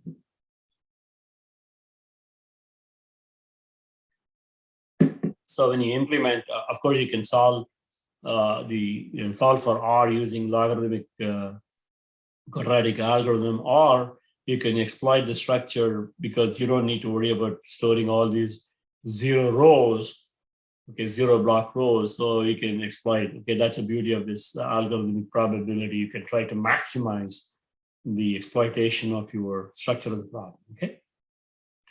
And remember, any computation you do, you always look for some internal accuracy checks. That's very, very important. You don't want the round of errors and others to accumulate to a point where the results could be either inflated or deflated. Okay, so you don't want that. So you use a lot of internal accuracy checks, and one of them is here. Remember, the F1 is just a data matrix, right? So in terms of the computational values of the R matrix, you can use this to see whether your result, you are on the right track and the results are, computational results are really accurate to a point of accuracy that you want. All right, now, like in the classical queue, the mean number of busy servers is given by lambda over nu, okay? Remember the classical multi-server queue, the arrival rate divided by the service rate gives you the mean number of busy servers in the system, okay? You can show that even for the classical retrial queue and also for this particular type of retrial queue that we are talking about. All right, again, there are some key performance measures that we are going to plan to use, okay? Again, these are all very standard ones. Again, for our examples, we're going to talk about a variety of cases. We consider some renewal processes in the form of Erlang arrivals, Poisson arrivals, that is the inter-arrival times are exponential. And then you have the hyper-exponential process with these parameters. And then you have a bunch of correlated processes, which are, again, I'm looking at 3 different sets of correlated processes. Okay, So they are listed here. Again, the details are in the paper, so I will not go through all the intricate details considering the time, but I would like to point out some of the key observations from our numerical experience and also the possibilities of future research. Okay. All right. So these are all the three sets that I'm talking about. We call them N1, N2, N3, and P1, P2, and P3. They are qualitatively different, but for comparison of the numerical examples, we have to make sure that you have a common theme, meaning that they all are the same arrival rate. Otherwise, you are comparing apples to oranges. Okay, so we have to make sure that the common thing is maintained there. Okay, again, it's a standard process.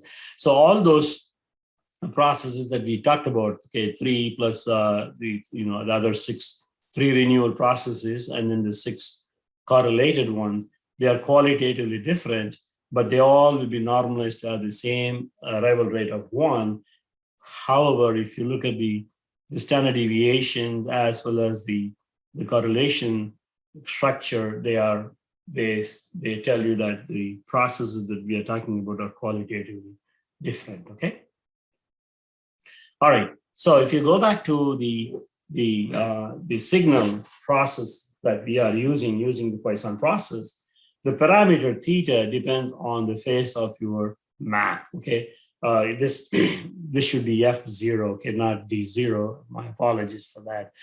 But anyway, so if you look at this, okay, so suppose the map process, that is the underlying continuous time Markov chain, is in phase I. Okay. So the rate is given by the ith diagonal element by looking at only the magnitude, but not the sign. Because remember, the diagonals of the D0 matrices are all negative, right? So if you look at the absolute value, and then there is a multiplication factor. So what is that multiplication factor, zeta we were talking about? Okay, let me explain this. This is a very important one. If you look at the quantity, the D0II, okay, so remember in our map description using the picture, I said that, if you look at the New Orleans state I, the Markov chain, okay, governing the map process, spends an exponential amount of time with parameter given by the absolute value of D0 of II, okay, which I use lambda I in my picture just to show you that, right? So if you look at that, so what I want the signals to be much higher rate than the rate that is going to be used to generate an arriving new customer to the system. So the zeta is going to be what I call as the multiplication factor that's going to be greater than 1. So we are going to find that zeta numerically. Again, I'll tell you how it is being done. So the justification for using a factor which is larger than, okay, which is larger than 1 is to make sure that the signal is being sent to the customers who are in the Retrial orbit to try to capture if there is a free server available before you see a new customer capturing the server, right? That is the whole idea of this signal generation. That's a key. But once you get this picture, rest of them are very similar to what you have seen in other papers, okay, dealing with. Of course, you had to tweak the generator of the Markov process governing the system under study, okay? Now, in order to compare the process that we have here to the classical retrial queuing model, remember the whole idea here is that you want this model to be performing better than the classical retrial queuing model. What is the advantage here is you, first of all, try to be fair to the retrial customer. Then secondly, you are really removing the level dependence to make your analysis a little bit much easier. Okay, so you've got really 2 key factors playing at the same time. All right, so I'm going to show you an example through this one. Okay, so first of all, we find what is the minimum value of zeta for which you get, okay, remember the zeta here. So zeta star is the minimum, because you don't, of course, you can always say, I'm going to take zeta to be, let's say 100,000 or 1,000,000, right? But there should be something, right? You want to find zeta to be the minimum possible value. so that you achieve what you need to achieve, namely the model year is fairer to the classical retrial queuing model. Okay? So if you look at the variety of cases, now we look at the starting factor of 1.05, and then you try to find, how do you find this one? Okay, what is the goal? The goal here is, if I look at the classical retrial queuing model and look at the mean number of customers in the orbit, and now look at the mean number of customers in the orbit of the current model, okay, using zeta as your multiplicative factor, find for a given epsilon, let's say epsilon is 10 to the power minus 6 or something. So given that epsilon, find the minimum value of zeta star for which you have the mean number of customers in the retrial orbit is close to each other, okay? And so in the first attempt, if that is not close, let's say epsilon is 10 to the power minus 6, and then when you look for it, it's starting with zeta equal to 1.05, and if it doesn't work, then go to the next zeta, which is taken as the 1.05 to the power 2, etc. Okay, again, you can choose. These are all something that you may want to play with that, okay? All right, so when you do that, look at how the minimum value of zeta for which the mean numbers agree to the level of tolerance that you have. For having a renewal process, which is on the left panel of the graph that you are seeing, Erlang exponential and hyper-exponential, and then you have this correlated processes.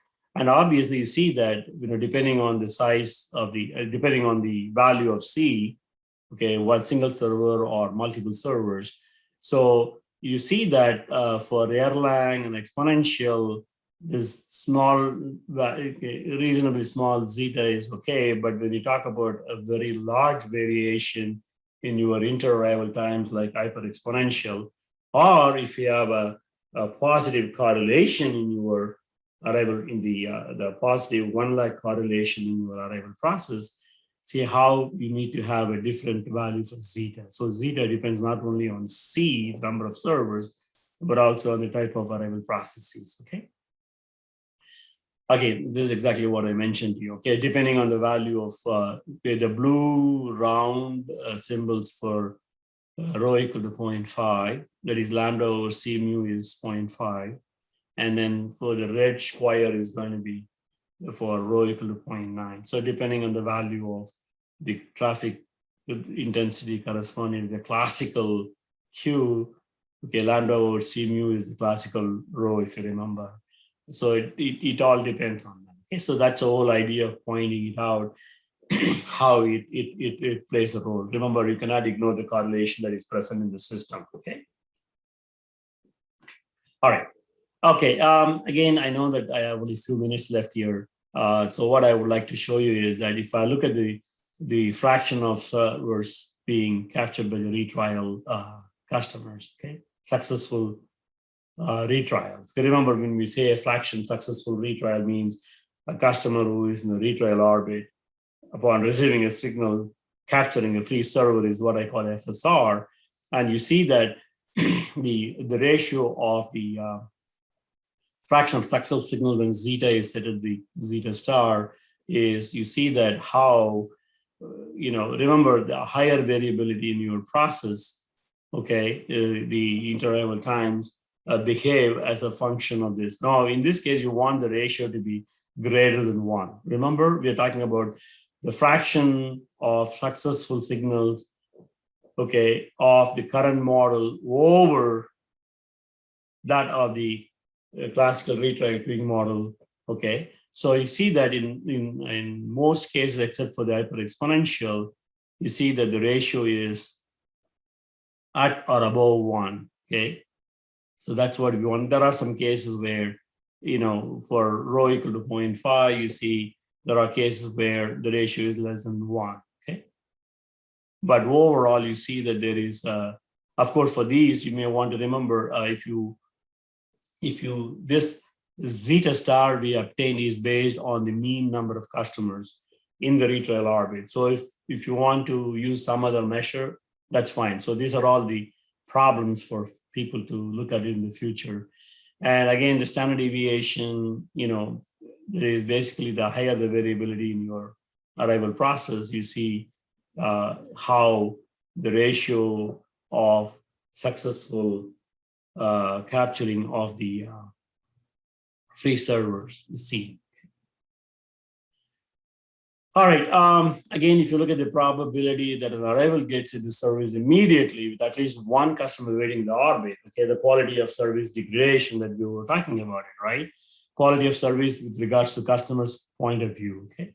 You see that here the ratio wants to be less than 1. Again, the ratio we are talking about is what's the probability that for the current model that we are talking about, a new customer will get into service ahead of the ones waiting in the retrial order, okay, for the current model divided by that of the classical retrial queuing model.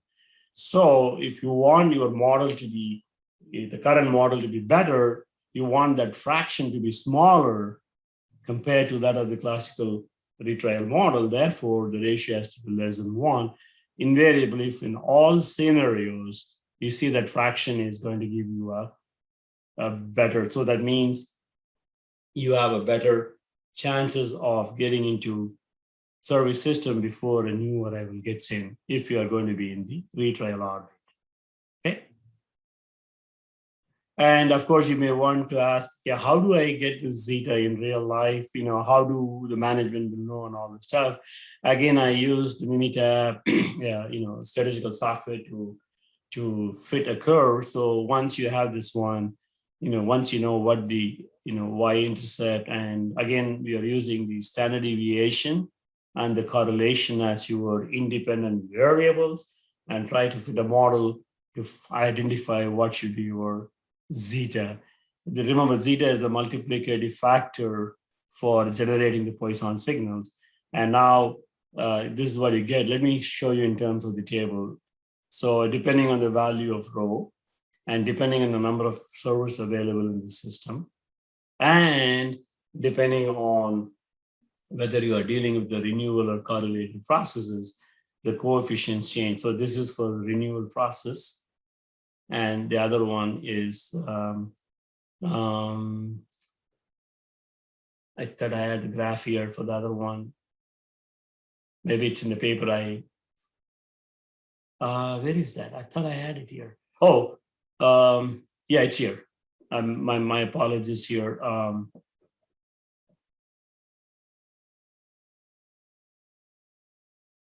No, I am not. Oh, yeah, it's here. I'm sorry, I take it back. For a negatively correlate, okay. So if you look at the values for C and the rho, they are all independent variable, right? Now, if you look at the columns 1, 2, and 3, column 1, the first column is for if you have a negative correlated arrival process, if you have a positively correlated arrival process, and then if you have a renewal process, what should be the coefficient? That is what is the y-intercept? That's A cap that we are talking about. Remember, this A cap is this value we are talking about. Okay, so if you want to predict what should be the value of zeta when you are given a specific value for the standard deviation, and for a correlated or uncorrelated independent process with a value of C equal to 1, rho equal to 0.5, then you want to use a zeta of 1.66.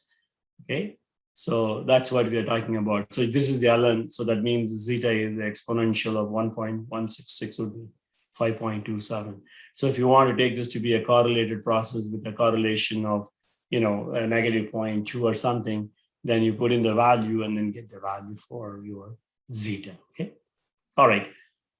Let me wrap up by saying the concluding remarks here is we have taken a different approach to study a queuing model in which the classical queuing model in which you have the what do you call it, retrial but level independent queuing process.